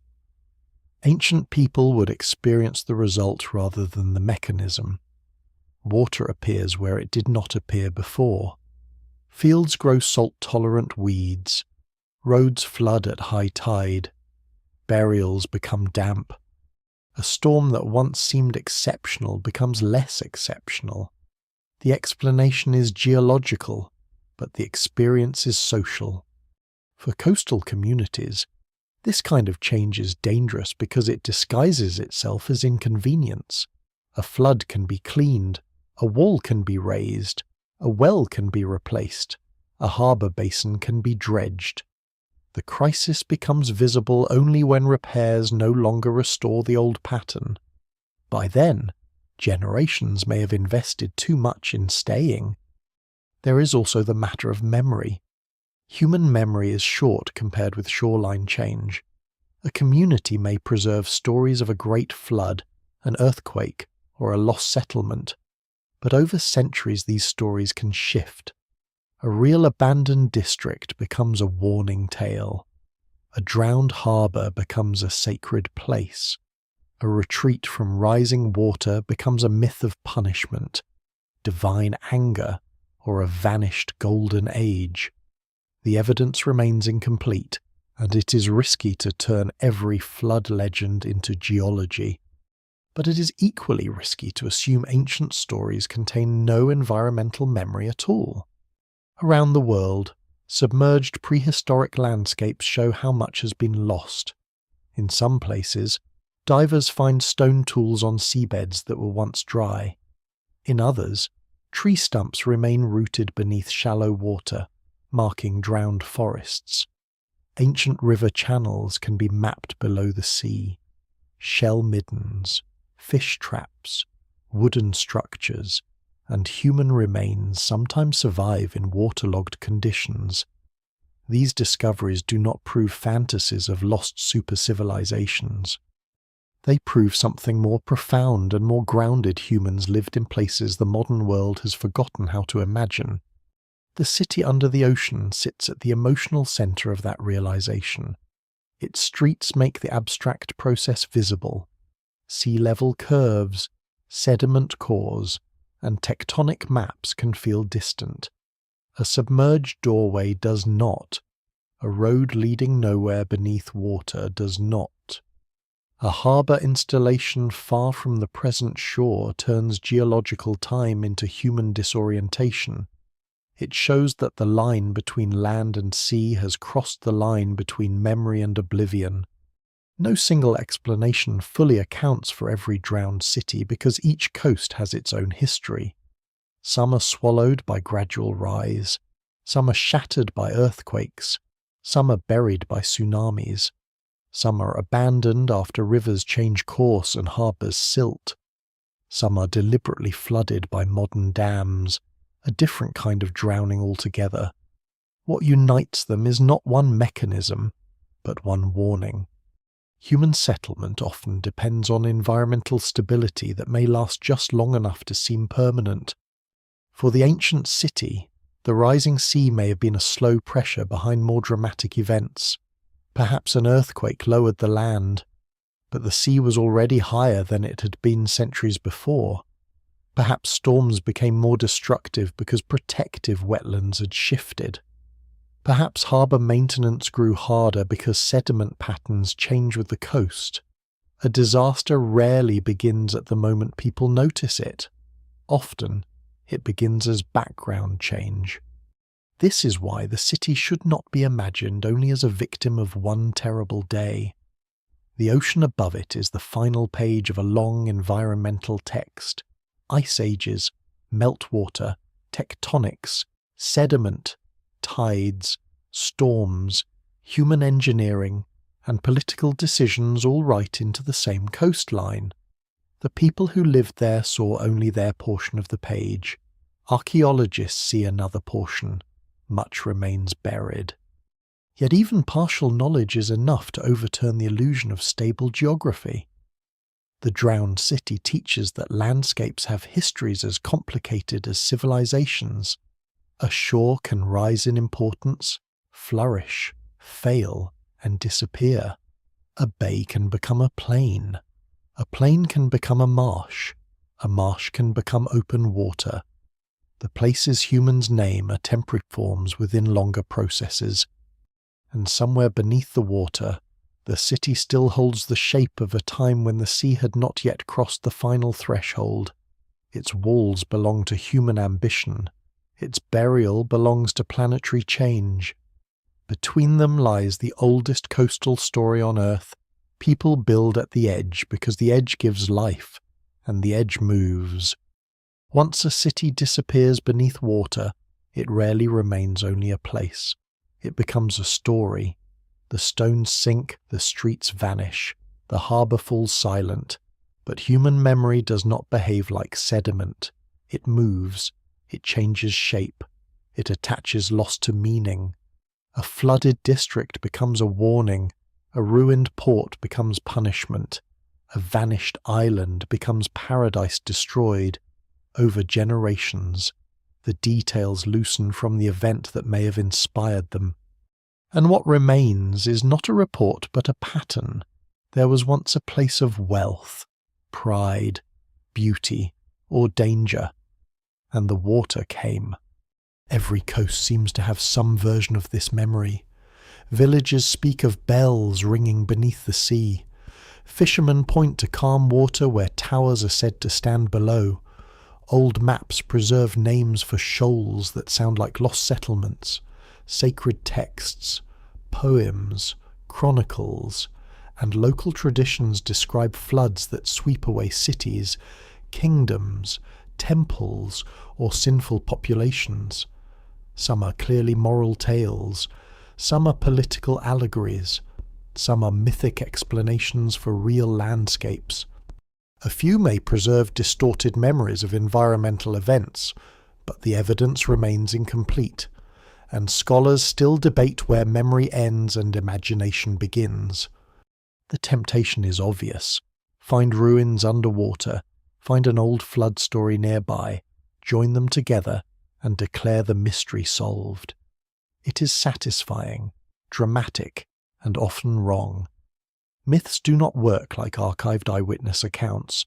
They compress time, borrow motifs, change locations, and absorb later beliefs. A story told for centuries may contain a memory of disaster, but it may also contain religious teaching, political propaganda, poetic invention, and the universal human fear of water. Treating myth as literal history can flatten both the archaeology and the story itself. Yet dismissing myths entirely is also too simple. Ancient people were careful observers of their environments. They remembered earthquakes, storms, droughts, eclipses, eruptions, and unusual floods. They encoded danger in ritual, genealogy, lore, and legend. In societies without modern instruments or permanent written archives, story could become a survival technology. It warned descendants where not to build, when to move animals, which signs in the sea or sky mattered, and which places carried old danger. The city under the ocean sits inside this uncertain space between evidence and memory. Perhaps later communities knew of its ruins when parts still broke the surface. Perhaps sailors avoided the area because submerged walls tore open hulls. Perhaps people told stories of an old harbour drowned by divine anger, royal arrogance, foreign invasion, or a night when the earth shook. Perhaps no story survived at all. Silence is also possible. Not every disaster becomes legend. Many simply become absence. The most famous drowned place story is Atlantis, and it shadows every underwater discovery whether archaeologists want it to or not. The name attracts attention, funding, fantasy, and confusion in equal measure. Plato's account was a philosophical and political tale, not a field report left for modern treasure hunters. Over time, Atlantis became detached from its original literary setting and transformed into a container for almost every desire-lost wisdom, vanished technology, ancient catastrophe, hidden ancestors, warnings about pride. Because of this, nearly any submerged ruin can be dragged into its orbit by those eager enough to ignore context. Responsible archaeology moves differently. It does not begin with a legend and force the stones to obey. It begins with location, stratigraphy, materials, dating, geology, and comparison. If a tradition aligns with evidence, it may become part of the discussion. If it does not, it remains a tradition, not proof. This distinction matters because the real drowned cities of the world are not less interesting for failing to be Atlantis. They are more interesting because they are human. They reveal vulnerability rather than perfection. They show communities negotiating with coasts, not super civilizations destroyed for possessing forbidden knowledge. They show economic systems, religious landscapes, engineering skill, social inequality, environmental pressure, and ordinary persistence. The truth is less glittering than fantasy, but it has more weight. Still, myths endure because they express something archaeology alone cannot. A ruin can show that a city drowned. A myth can show what drowning felt like to those who inherited the loss. It can preserve fear, guilt, awe, or longing after the practical details have vanished. A city beneath the sea is not only a geological fact, it is an emotional wound in the landscape. People sense that something once present has been taken beyond reach. In some traditions, drowned cities remain alive below the water. Their bells ring on certain nights, their lights appear beneath waves, their inhabitants continue in a suspended world, neither dead nor fully gone. These stories are not evidence for literal survival, but they reveal how difficult it is for human imagination to accept total disappearance. A city represents order, identity, labour, and memory. To lose it completely is almost unbearable. So stories keep it half alive. A lesser-known feature of many drowned city legends is the way they attach moral meaning to environmental change. The city falls because its people are arrogant, greedy, impious, or careless. From a scientific perspective, this may seem like explanation by blame, but socially, it gives disaster a pattern. Random loss is hard to carry. Punishment, however frightening, at least implies order. If the city drowned for a reason, then perhaps future cities can avoid the same fate by behaving differently. The danger is that real causes disappear behind moral simplicity. Earthquakes do not strike because a harbour has become proud. Sea levels do not rise because merchants cheat one another. Subsidence does not wait for ritual failure. But societies often interpret catastrophe through the values they already hold. The drowned city becomes a mirror. Each generation sees in it the warning it most needs or most fears. Modern people are not immune to this. Today, submerged ruins are often made to serve modern anxieties: climate change, civilizational collapse, technological hubris, lost origins, distrust of experts, longing for hidden knowledge. The ocean becomes a screen for projection. Some interpretations are grounded, others drift quickly into unsupported claims. The boundary between curiosity and fantasy can be thin, especially when the evidence lies underwater and most people cannot examine it directly. That is why the city's real story requires discipline. It is possible to speak of mystery without surrendering to invention. It is possible to acknowledge uncertainty without filling every gap with spectacle. Scholars still debate the city's dates, causes of submergence, and original extent. But debate is not failure. It is what remains when the evidence is complex and the past refuses to become simple. The myths of drowned places remind us that people have been watching water take land for a very long time. They may not have understood global sea level curves, tectonic subsidence, or liquefaction, but they understood loss. They understood that a place could be central to life and then vanish from the map. They understood that memory itself needs shelter, because without it, even a city can die twice, once in stone, and once in the minds of those who come after. The ruins beneath the ocean therefore occupy two worlds. In one, they are measurable blocks, walls, dates, sediments, artifacts, elevations. In the other, they are symbolic warning, wound, marvel, ghost. The task is not to choose one world and discard the other. The task is to keep them distinct enough that each can speak honestly. Beneath the water, the city does not confirm every legend. It does not need to. Its existence is already a reminder that the old stories were born in landscapes that changed, sometimes violently, sometimes slowly, always beyond full human control.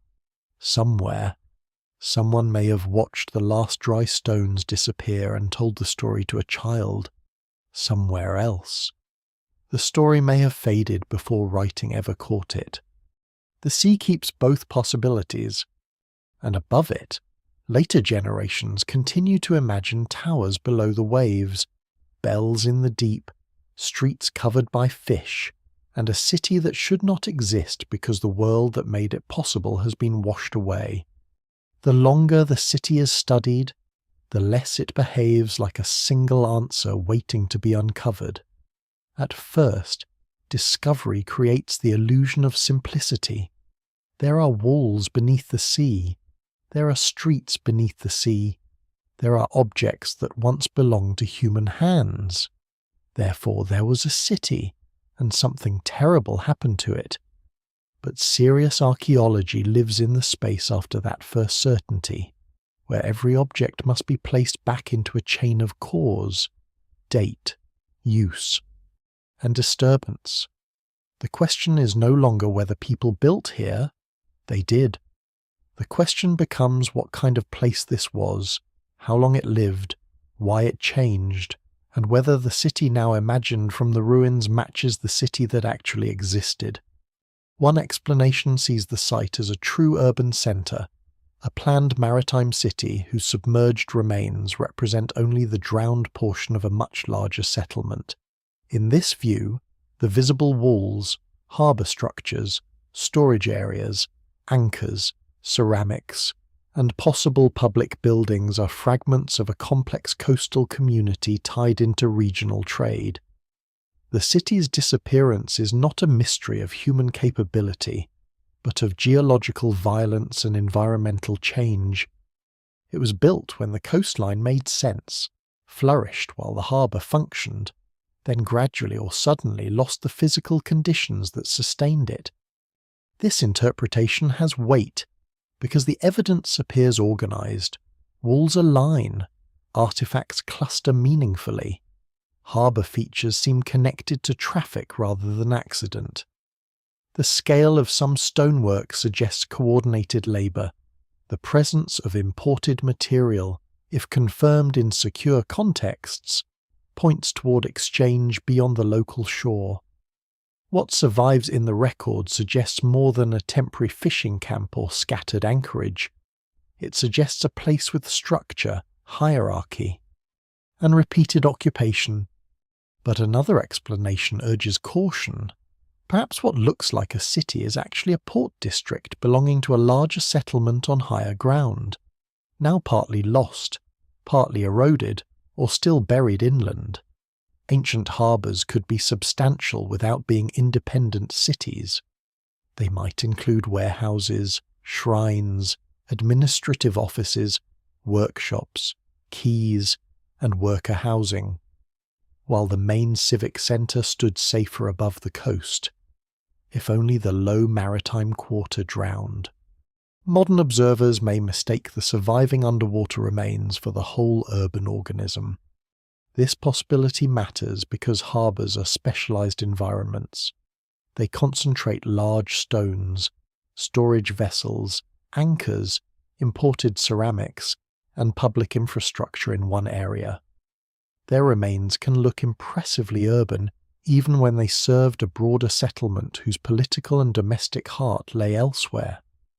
Scholars still debate this distinction at many coastal sites because the sea often preserves the waterfront better than the inland city, distorting the balance of evidence. The part that survives most dramatically may not have been the part ancient people considered most central. A third explanation considers the site as a ritual or ceremonial complex near the water, later mistaken for an ordinary city. This is less likely if domestic remains are abundant, but it cannot always be dismissed quickly. Waterfront sanctuaries were common in ancient maritime worlds. Sailors made offerings for safe passage.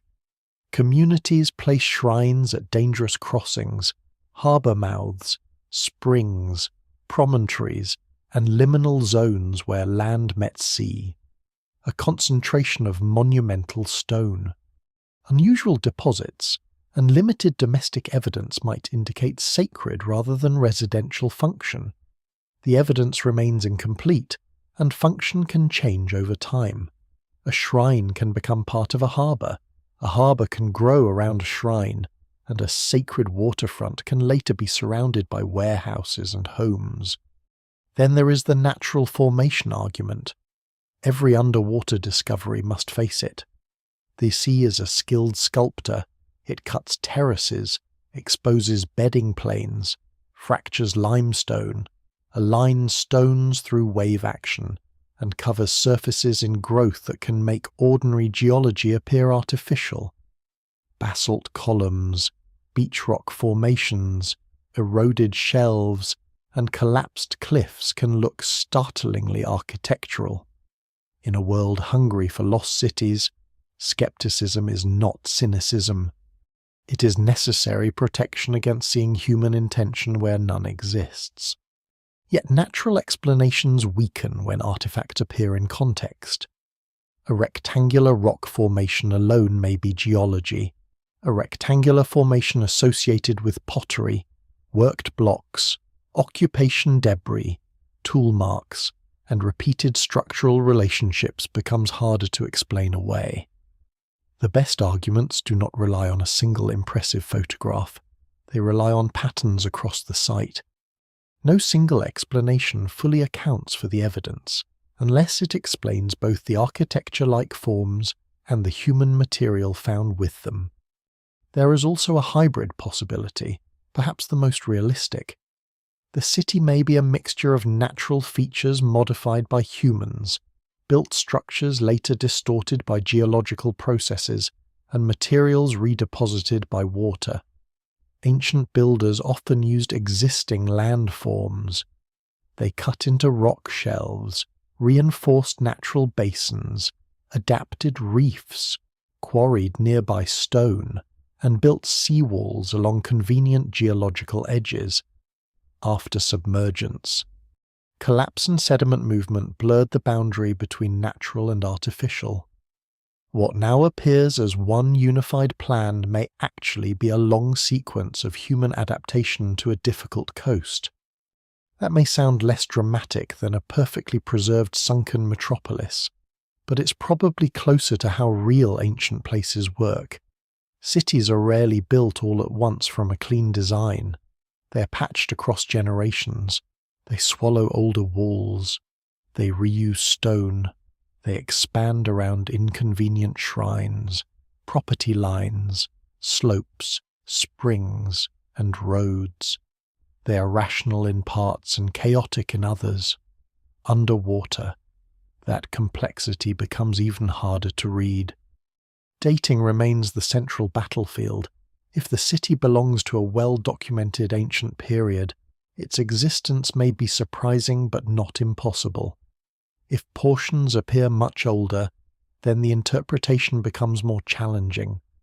But underwater dates must be handled carefully. A very old object found at a site does not automatically date the entire city. It may be residual, moved from an earlier layer, reused as building material, or washed into later deposits. A younger object found above an older wall may date abandonment, reuse, or intrusion rather than construction.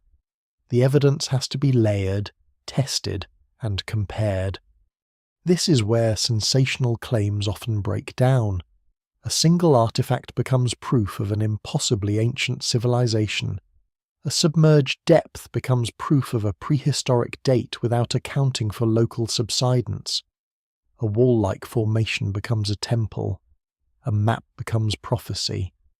These claims spread because they offer a complete story with no patience required. Mainstream scholarship is slower because it must live with partial answers. It must say perhaps. It must say probably. It must say the evidence remains incomplete. But uncertainty is not emptiness. It is a map of what can still be learned. The strongest current interpretation may not be the most romantic one. The city was likely a real coastal settlement or harbour complex, built in a place that once stood above water and later became submerged through a combination of geological and marine processes. It may have had phases of growth, damage, repair, and decline. It may have been more important locally than surviving texts suggest. It may have been remembered indirectly, or not at all. Its apparent impossibility comes from the loss of the ancient landscape around it. Still, competing explanations sharpen the mystery rather than weaken it. Each one forces the evidence to answer harder questions. If it was a city, Where were its civic institutions? If it was only a port district, where was the main settlement? If it was ritual, where is the pattern of offerings? If natural features played a role, how much was modified by human hands? If an earthquake drowned it, where are the matching geological signatures? If sea level rise did the work slowly, why do some features appear suddenly sealed? The city becomes more real as it becomes more complicated. This is often the opposite of how mystery is sold. Popular storytelling tends to treat explanation as the death of wonder, but in archaeology, careful explanation usually deepens wonder because it replaces a vague marvel with a world of specific human choices. A wall is more interesting when we know it may have been raised after a flood. A harbour is more haunting when we realise its engineers were solving problems they could not ultimately defeat. A submerged street is more powerful when it is not proof of fantasy, but evidence that ordinary life once occupied a vanished coastline. The competing explanations also reveal something about us. We want the city to be impossible because impossibility promises escape from the ordinary limits of history. But the true story may be more unsettling. The city did not need to be impossible. It needed only to be vulnerable, successful, coastal, and unlucky across enough time. That is not a flaw in the mystery. It is the heart of it. Because if a real city can become unbelievable simply by being removed from its landscape, then history itself depends on survival conditions far more fragile than we like to think. Records burn, shorelines move, names vanish, stones sink. Later generations mistake absence for impossibility, and beneath the ocean, the city waits while scholars argue above it, not as a riddle with one clean answer, but as a place where every explanation reveals another edge of the same lost world. By the time the city reaches its final generations, the end may no longer look like an ending. It may look like inconvenience, then hardship, then routine compromise. The lower streets flood after storms, so people lift thresholds and lay new surfaces over old ones. The harbour silts, so workers clear the channels again. A wall cracks, so masons patch it with smaller stones. A well tastes of salt, so families draw water from farther inland. None of these acts feels like surrender. They feel like maintenance. A city survives by teaching its people to repair damage faster than they can imagine disappearance. The people who remain are not simply doomed figures waiting for the sea. They are merchants protecting investments, sailors tied to routes, priests guarding shrines, labourers paid by the docks, children born into houses their grandparents built, families unable or unwilling to abandon property, graves, kinship, and memory. Leaving a city is not a single decision. It is 1,000 smaller losses. The first households move uphill, a warehouse closes, a shrine is visited less often. A market shifts away from the waterfront. A street once busy with carts becomes a place people cross only when necessary. What survives in the record may show this uneven retreat. Repairs made with reused stone, floors raised above damp layers, domestic activity appearing inside former public buildings, imported goods becoming rarer, storage spaces abandoned near the quay while higher areas remain active. Scholars still debate how to read such signs, because economic decline, political change, disaster, and environmental stress can leave similar marks. But together they suggest a city trying to adjust faster than its world is changing. The most painful losses are probably practical before they are dramatic. Salt ruins fresh water, damp spoils grain, floods contaminate streets, mosquitoes gather in stagnant pools, buildings near the harbour become harder to maintain, trade becomes less reliable as ships choose safer anchorages, The city's status fades before its stones fall. People may continue to live among impressive ruins, but prestige leaks away. A place once known for arrival becomes known for risk. And still, life continues. Someone cooks in a room with a cracked wall. Someone repairs a fishing net beside a flooded lane. Someone carries an offering to a waterfront shrine because the old rituals feel more necessary, not less. Someone argues that the harbour can be saved if only more labour is organised. Someone insists the next season will be better. Human communities rarely recognise decline in a clean line. They live through it as a series of choices made under pressure. There may have been a final storm, a final earthquake, a final surge that made return impossible. Or the city may have emptied so gradually that no one living through it understood they were witnessing the last days. The evidence remains incomplete. No single explanation fully accounts for this kind of disappearance, because abandonment is both event and process. A city can be physically destroyed in a day and socially abandoned over decades, or physically survive for centuries after its purpose has died. The last inhabitants may have taken valuables with them: metal tools, sacred objects, family possessions, portable wealth. What remains underwater is partly what could not be carried, partly what was forgotten, partly what disaster trapped, and partly what later people did not bother to recover. This is why ruins can mislead. They preserve absence as much as presence. Empty rooms do not always mean sudden panic. They may mean careful departure. A whole pot on a floor may mean disaster. Or simply that the pot was no longer worth the burden of moving. At some point, the sea stops being an enemy outside the city and becomes the city's new inhabitant. It fills cellars first, then courtyards, then lanes. Fish pass through doorways. Sand gathers against thresholds.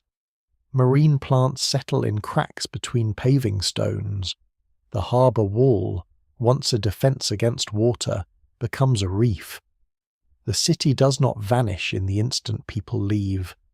It is repurposed by the sea, slowly converted from human space into habitat. This transformation is strangely gentle after so much hardship. The ocean does not remember ownership. It covers elite houses and poor rooms with the same silt. It makes no distinction between temple step and warehouse floor. It turns a civic plan into texture. The final human voices disappear, but life continues in another form, indifferent and abundant. For the people who moved away, memory likely lasted for a while.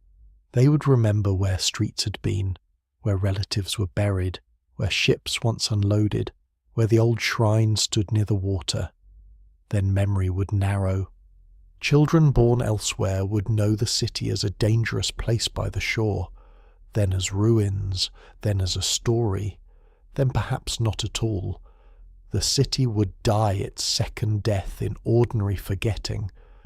That may be the most unsettling part of the human last days.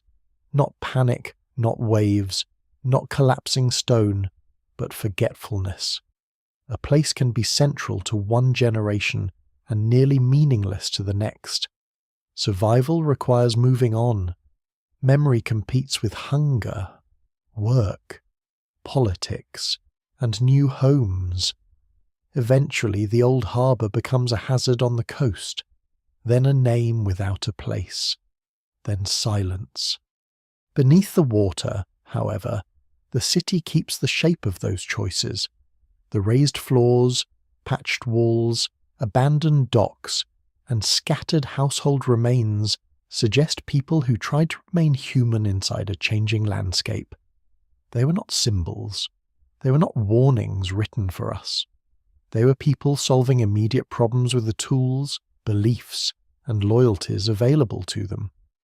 Their city should not be imagined only at its height, bright with trade and confidence, nor only at its drowning, dark beneath the waves. Its final truth lies between those images, a long, difficult narrowing, as the sea entered not just the streets but the future itself. And when the last family left, or the last shrine was abandoned, or the last boat stopped using the ruined harbour, the city did not end with a grand declaration. It ended because life continued somewhere else. For centuries, the city exists without being seen. It lies beneath water bright enough to dazzle from above and dark enough to hide almost everything below. Fishermen may pass over it without knowing the shape of the streets beneath their boats. Anchors may scrape stone. Nets may snag on walls mistaken for reefs. Local memory, if any survives, may shrink into vague warnings about broken ground offshore. The city is still there, but presence is not the same as knowledge. A thing can endure for a very long time and still be lost. Rediscovery begins when someone notices that the seabed is behaving strangely. Sometimes it is a diver following a line of stone. Sometimes a fisherman brings up a worked object from a net. Sometimes an aerial photograph reveals pale rectangles beneath shallow water. Sometimes sonar, sweeping invisibly across the bottom, detects patterns that do not belong to ordinary geology. Modern underwater archaeology often starts this way, not with a heroic revelation, but with an anomaly. At first, the anomaly must be doubted. This is essential. The sea manufactures illusions with confidence. Sunlight bends through waves and turns rocks into walls. Sand gathers along natural ridges. Marine growth rounds edges and hides surfaces. Human beings are pattern-seeking animals, and the wish to find a lost city can become dangerously persuasive. So researchers measure, they return, they compare scans, they send divers down with cameras, grids, measuring tapes, sampling tools, and a professional suspicion of their own excitement. The first reliable map changes everything. A ruin underwater may feel chaotic in person because visibility is limited and scale is hard to judge. A diver sees only a few meters at a time. One wall, one block, one patch of pavement, then silt. But a map gathers fragments into relationship. Suddenly a line of stones becomes a boundary. A depression becomes a basin. A cluster of artifacts becomes a working area. A possible street connects to another. The city begins to reappear not as treasure, but as plan. Modern tools have transformed this process. Side-scan sonar can reveal textures across wide areas of seabed. Multi-beam mapping can measure depth and shape with extraordinary precision. Magnetometers can detect buried metal or fired materials. Sub-bottom profilers can hint at structures hidden beneath sediment. Photogrammetry allows hundreds or thousands of images to be stitched into three-dimensional models, preserving a record of fragile features before excavation disturbs them. None of these tools replaces interpretation, but each extends human sight into a world where eyes alone are not enough. One lesser-known difficulty is that underwater sites must often be excavated almost blind compared with land sites. A small movement can cloud visibility with sediment. Currents can shift measuring lines. Equipment is heavy. Time underwater is limited, and weather can end a field season abruptly. Even simple tasks become complicated. Drawing a wall, collecting a sample, or photographing a floor requires planning around depth, air supply, light, safety, and conservation. The calm images shown to the public hide an enormous amount of awkward, disciplined labour. Once an object is raised, another problem begins immediately. The sea has preserved it under conditions very different from air. Wood, metal, ceramics, and stone may all deteriorate if removed without treatment. Waterlogged wood can shrink and collapse. Iron can corrode rapidly. Salts crystallize inside porous materials. A bronze object may look stable underwater and begin to suffer once exposed. Conservation is not an afterthought. It is part of excavation. To recover an artifact irresponsibly is to destroy it slowly in the name of saving it. This is one reason many underwater archaeologists prefer to leave objects in place, unless there is a clear research or preservation need. The old treasure hunting model sought spectacular things to lift from the seabed. Modern archaeology values context more than possession. A plain storage jar mapped precisely on a floor can be more informative than a statue pulled from the water without record. The city is not a collection of souvenirs. It is a set of relationships. The rediscovery also changes the city's vulnerability. Hidden ruins can be damaged unknowingly, but famous ruins attract new dangers. Looters search for saleable artifacts. Curious divers touch fragile surfaces. Boats anchor above sensitive areas. Fishing gear drags across exposed walls. Even well-meaning tourism can stir sediment, break materials, and pressure authorities to simplify the story for visitors. The moment the city returns to human awareness, it re-enters human risk. Scholars still debate how much of such a site should be excavated. Excavation is irreversible. Once a layer is removed, it cannot be put back. Future researchers may have better tools, better dating methods, better conservation techniques, and better questions. To dig everything now would satisfy curiosity but might impoverish knowledge later.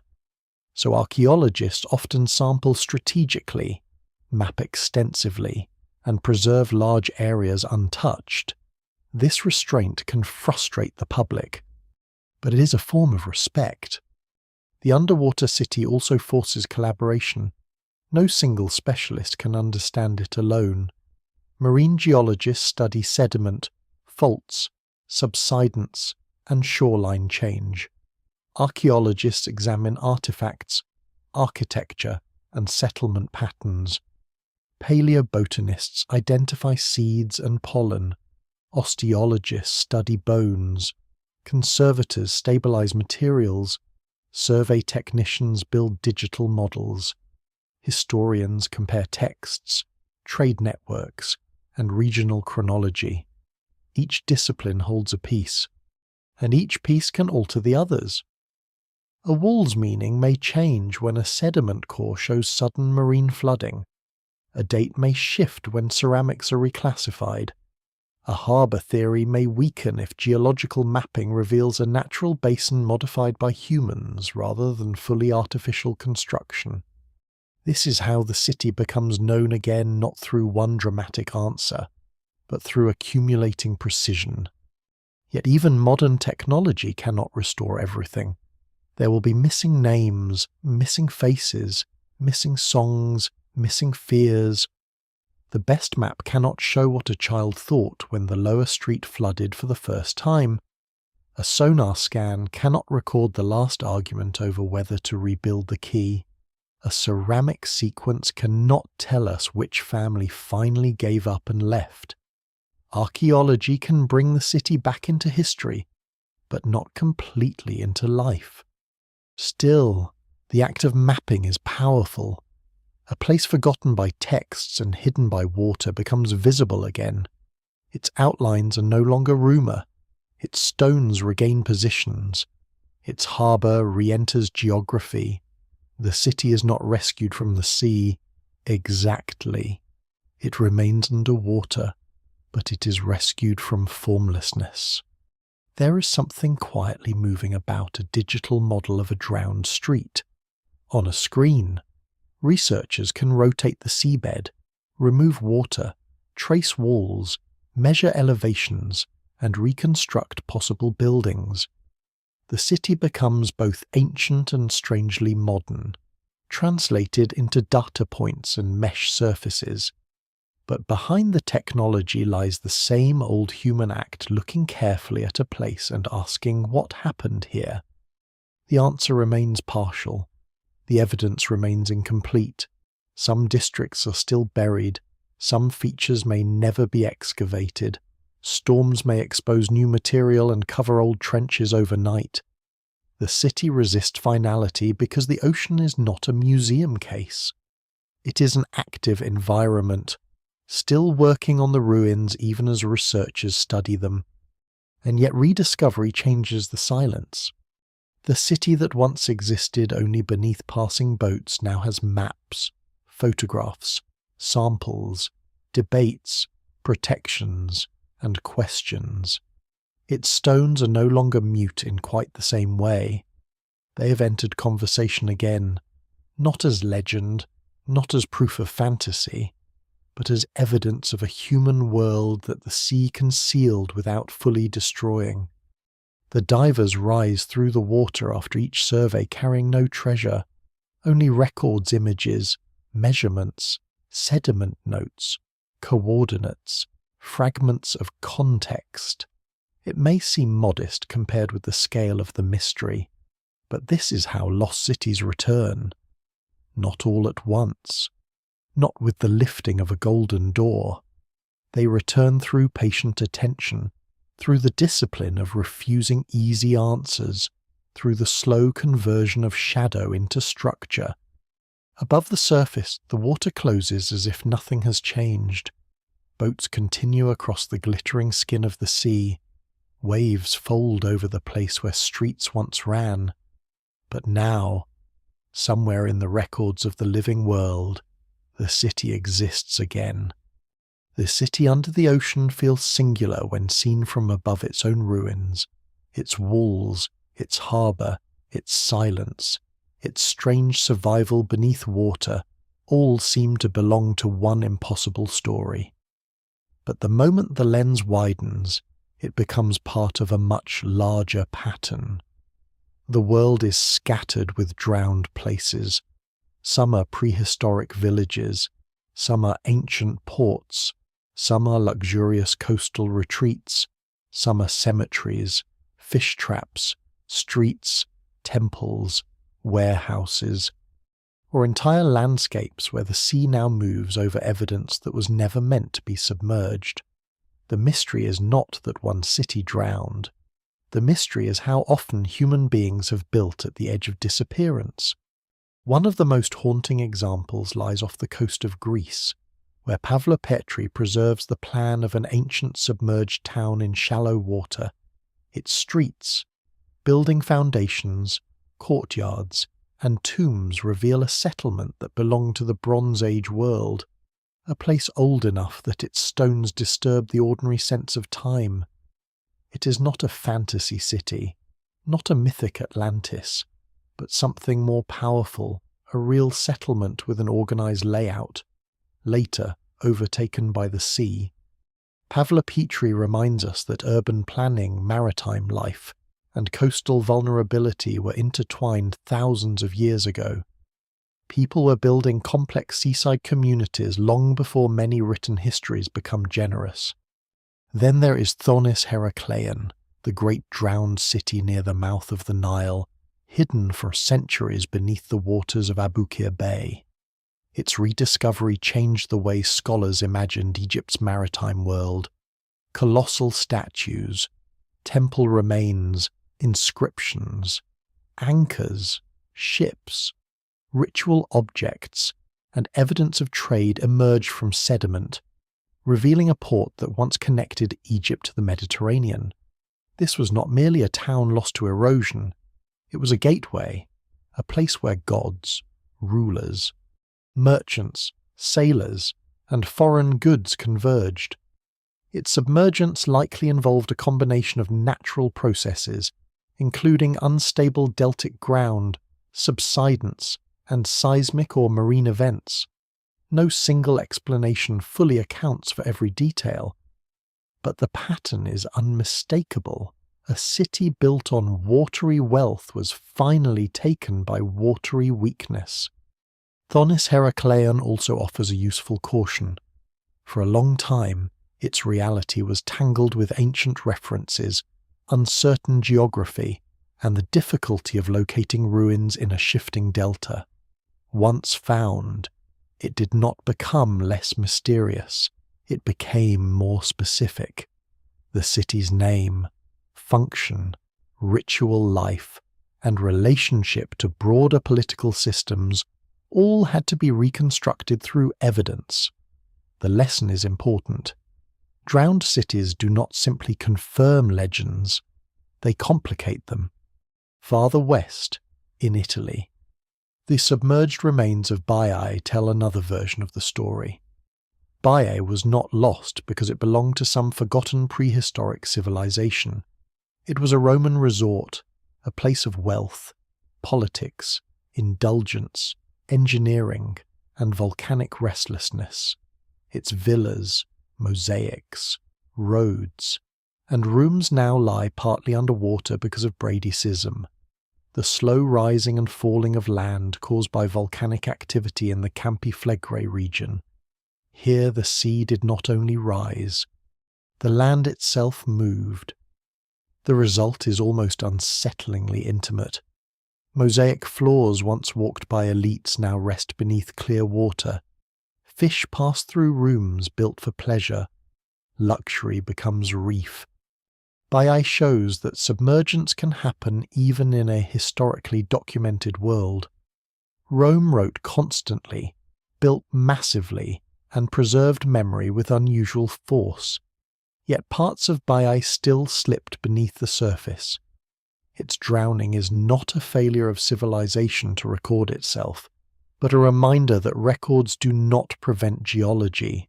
Power can name a place, celebrate it, map it, tax it, and still lose it physically. Older and quieter is Atlit Yam off the coast of Israel, a submerged Neolithic settlement that preserves evidence of early village life near the sea. Stone structures, wells, human burials, and other remains point to a community living thousands of years before the Great Palace civilizations. Its drowning likely relates to post-glacial sea level rise, though scholars still debate the role of sudden events such as tsunami in its abandonment. Atlit Yam is especially striking because it pushes the story beyond cities and empires into the deep human past. Long before monumental architecture, people were already vulnerable to shifting seas. Long before written myths, communities faced the loss of coastal homes.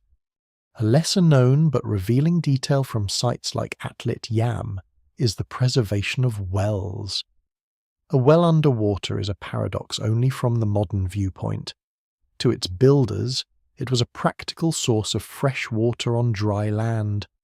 Once submerged, it becomes a perfect witness to vanished geography. It proves not merely that people visited the coast, but that they organized life there, drew water there, planned settlement there. Few objects express shoreline change more clearly than a freshwater well beneath the sea.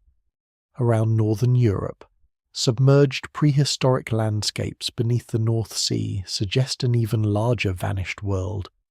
The area sometimes called Doggerland once connected Britain to continental Europe, offering plains, rivers, wetlands, animals, and human hunting grounds before rising seas gradually drowned it. Fishing trawlers have brought up bones, tools, and traces of lost environments from the seabed. Doggerland was not a city, but it may be more important than many cities because it represents a whole inhabited landscape erased from the map. It reminds us that the ocean does not only take monuments, it takes worlds. In the Black Sea, in the Baltic, around Southeast Asia, along the coasts of India, Japan, Britain, Australia, and the Americas, researchers continue to identify submerged landscapes and ruins of different ages and kinds. Some claims are strong, others remain disputed. Some popular examples are exaggerated beyond the evidence, especially where natural rock formations are presented as architecture. The evidence remains incomplete in many regions because underwater survey is expensive, technically difficult, and unevenly funded. Yet the pattern grows clearer each decade. The seabed contains a major archive of human history. The city beneath the ocean belongs among these places, but it also gains meaning from them. Pavlopetri shows planned Bronze Age settlement under shallow water. Thonis Heracleion shows a great port swallowed by unstable delta and sea. Baiae shows land movement consuming a luxurious Roman coast. Atlit Yam shows Neolithic life overtaken by post-Ice Age waters. Doggerland shows an entire prehistoric landscape disappearing. Together they reveal that submergence is not one story, but many stories sharing the same final image. Water over stone, water over memory, water over places built for permanence. The comparison also helps restrain imagination, because real drowned cities exist. There is no need to invent impossible ones. The real record is already vast and strange. It includes statues dragged from mud, roads mapped beneath clear water, wells sunk into now submerged ground, shipwrecks sealed in harbour deposits, houses abandoned to advancing seas, and coastlines that migrated beyond recognition. The truth is more varied than the myth, yet the emotional force remains the same. A submerged city violates expectation. It reverses the ordinary order of things. Cities are supposed to be dry, named, inhabited, and mapped. Seas are supposed to surround them, feed them, threaten them from outside. When the sea occupies the city itself, the categories collapse. The harbour becomes seabed, the street becomes habitat, the ruin becomes a question. These other drowned places also show that disappearance is rarely total at first. There are phases: prosperity, stress, repair, damage, partial abandonment, memory, burial, rediscovery. The city under the ocean likely followed its own version of that arc. Its story is unique in detail, but not in principle. It is part of the long relationship between human ambition and unstable edges. And perhaps that is why such discoveries hold attention so strongly. They do not only reveal the past, they reveal a pattern the present still shares. People continue to crowd coasts. Ports remain engines of wealth. Deltas remain fertile and dangerous. Resorts rise on shorelines that storms can redraw. Megacities depend on seawalls, drainage, pumps, and faith in infrastructure. The ancient drowned city does not belong entirely to ancient history. It is an early chapter in an unfinished human habit. The sea around the ruins may look peaceful now, but so did the water beside many cities before it changed its role. Pavlopetri, Thonis Heracleion, Baiae, Atlit Yam, Doggerland, and countless less famous sites all whisper the same difficult lesson: the coastline is not a frame around human history. It is one of history's main actors. The city under the ocean should not exist only if the world is stable. But the world is not stable. It never has been.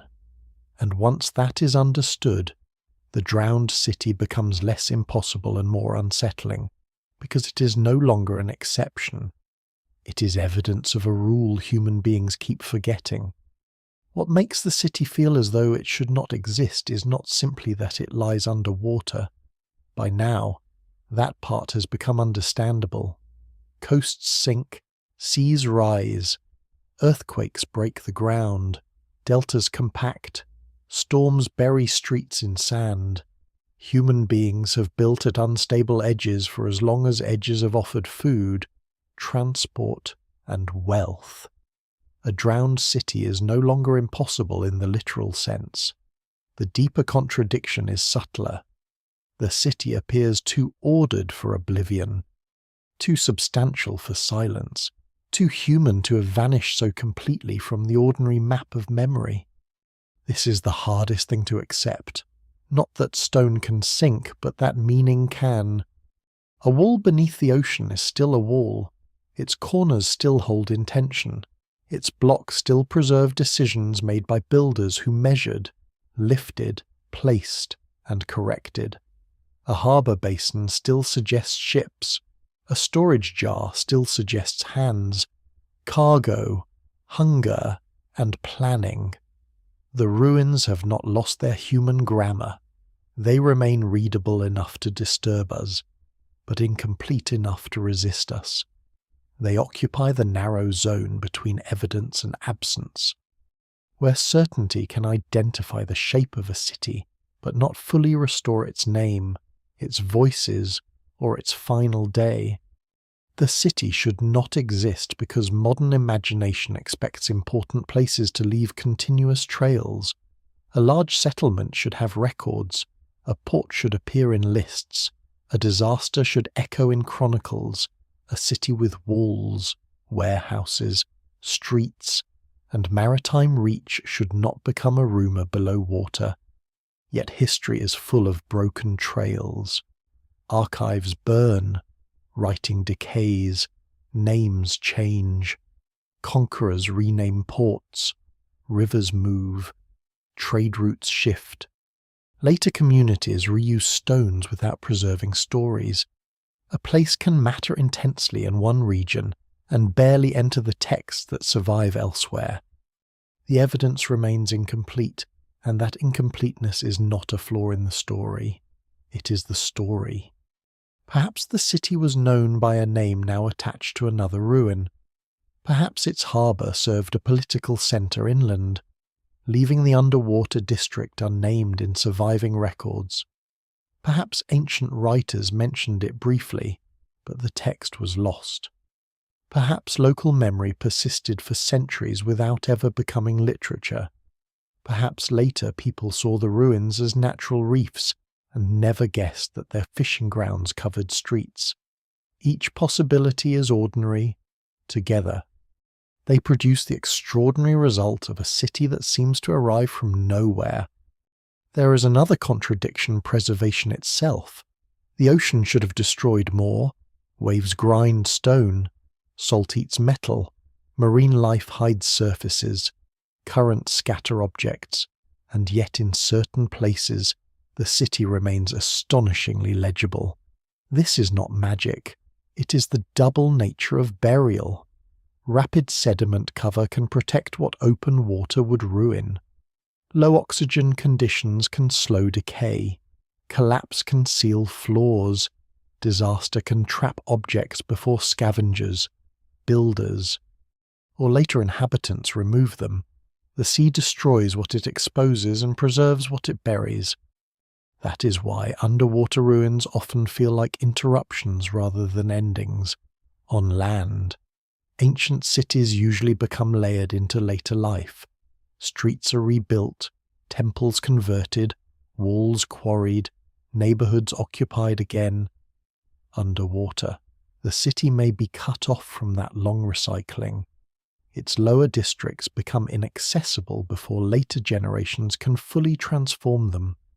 The result can be a strange preservation of abandonment, not untouched, not frozen, but protected from the ordinary human habit of reusing everything. A lesser-known irony is that some sunken cities survive better because they failed catastrophically or became inconvenient. A thriving land city is constantly altered. A drowned district, once useless, may be left alone. Human neglect becomes preservation. The city that lost its future may keep more of its past. Still, the phrase should not exist also points to the problem of age. If parts of the site appear older than expected, or if the shoreline required for its construction does not match easy assumptions, then the mystery deepens. But here caution is vital. An old artifact does not date an entire city. A deep ruin does not automatically belong to a remote prehistoric world. Local subsidence can lower land dramatically. Reused stone can carry older material into later buildings. Currents can mix deposits.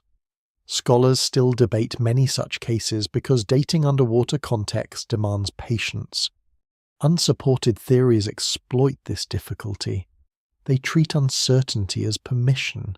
If the city is hard to date, it becomes impossibly ancient. If its builders were skilled, they become unknown masters of a lost technology. If records are missing, a cover-up is imagined. These claims are appealing because they convert gaps into secrets. But gaps are not secrets by default. Often they are simply the expected damage of time. The real mystery does not need hidden super-civilizations. It is already large enough. Human history is patchier than people like to believe. The surviving record is not a complete archive of everything important. It is a biased, damaged, accidental remnant. Stone favors the powerful. Writing favors bureaucracies. Dry climates favor preservation. Political centers attract attention. Coastlines, despite their importance, are often the first places the earth removes from the evidence. So the city should not exist only if the record is complete. It is not. The submerged ruins remind us that absence is not proof of emptiness. A blank area on an ancient map may hide a lost coast. A missing text may conceal a trading world.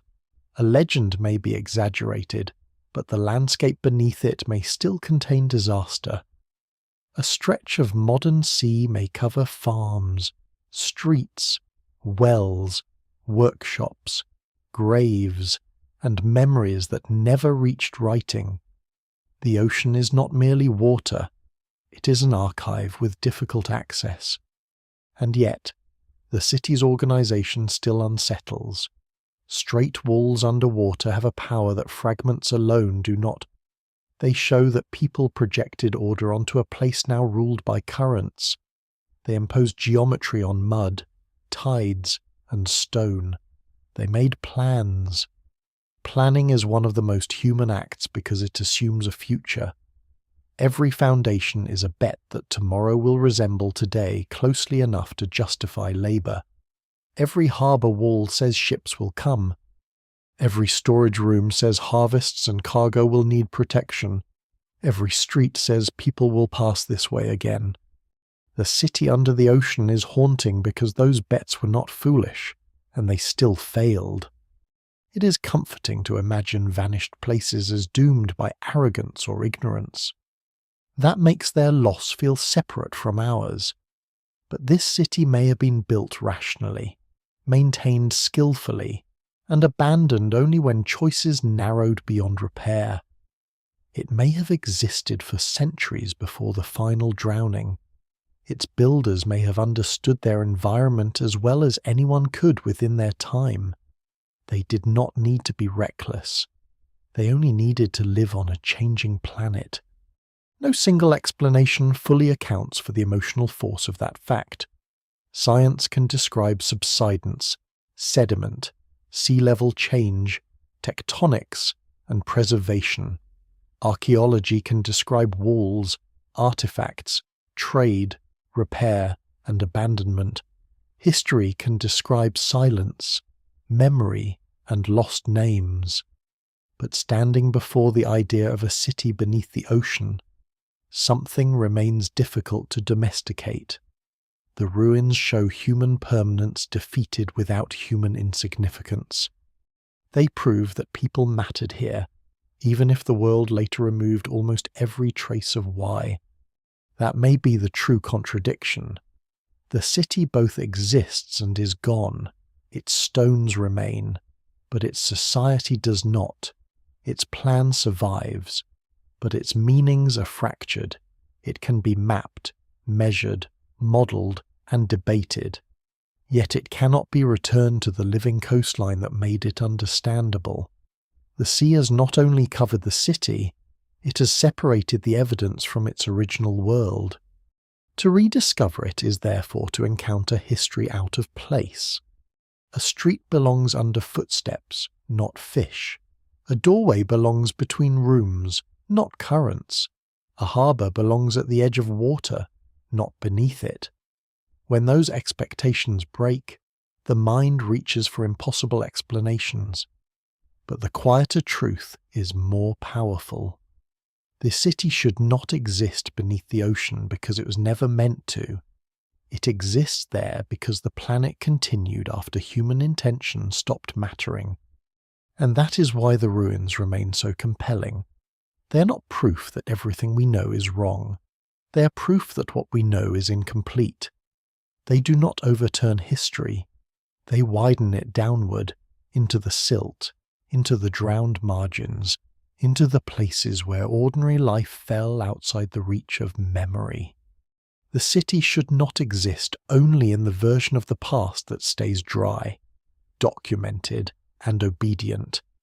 In the real past, coastlines move, archives fail, cities drown, and the seabed keeps the shape of things people once believed would last. The city becomes a warning only after it has already become a ruin. During its life, it is not a symbol, it is a place of labour, ambition, habit, and belonging. Its people do not wake each morning thinking they are living inside a lesson for future centuries. They wake because cargo must be moved, nets must be repaired, accounts must be settled, children must be fed, walls must be patched, and the sea must be watched. The warning appears later. When the city is gone and the water above it shines with the calm indifference of something that has won without needing to remember the battle. Its lesson is not that people should never build near water. That would misunderstand almost all of human history. Water is life, road, food, trade, defense, energy, ritual, and imagination. Civilizations gather near rivers, deltas, lakes, springs, estuaries, and coasts because these places make complexity possible. The same forces that endanger cities also nourish them. The ancient harbour did not grow despite the sea. It grew because of the sea.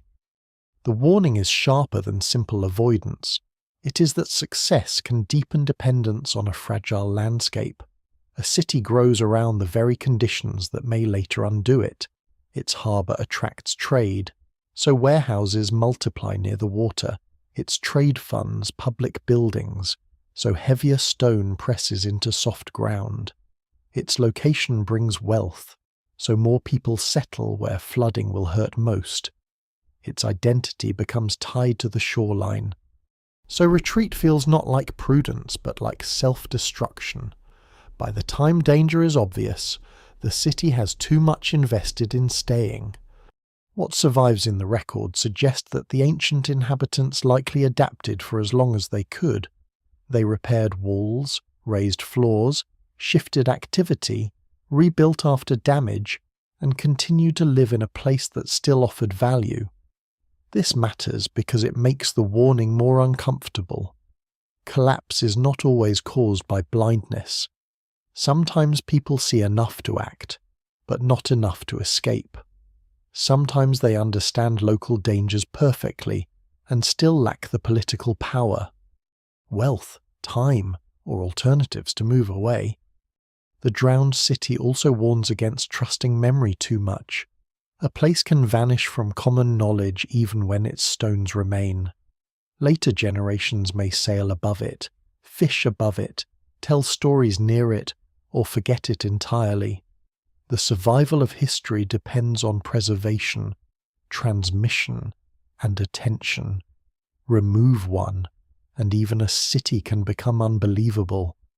The past is not lost only when things are destroyed. It is lost when no one knows how to recognize what remains. There is a modern discomfort here. Today, enormous populations live in coastal zones, river deltas, reclaimed land, and low islands.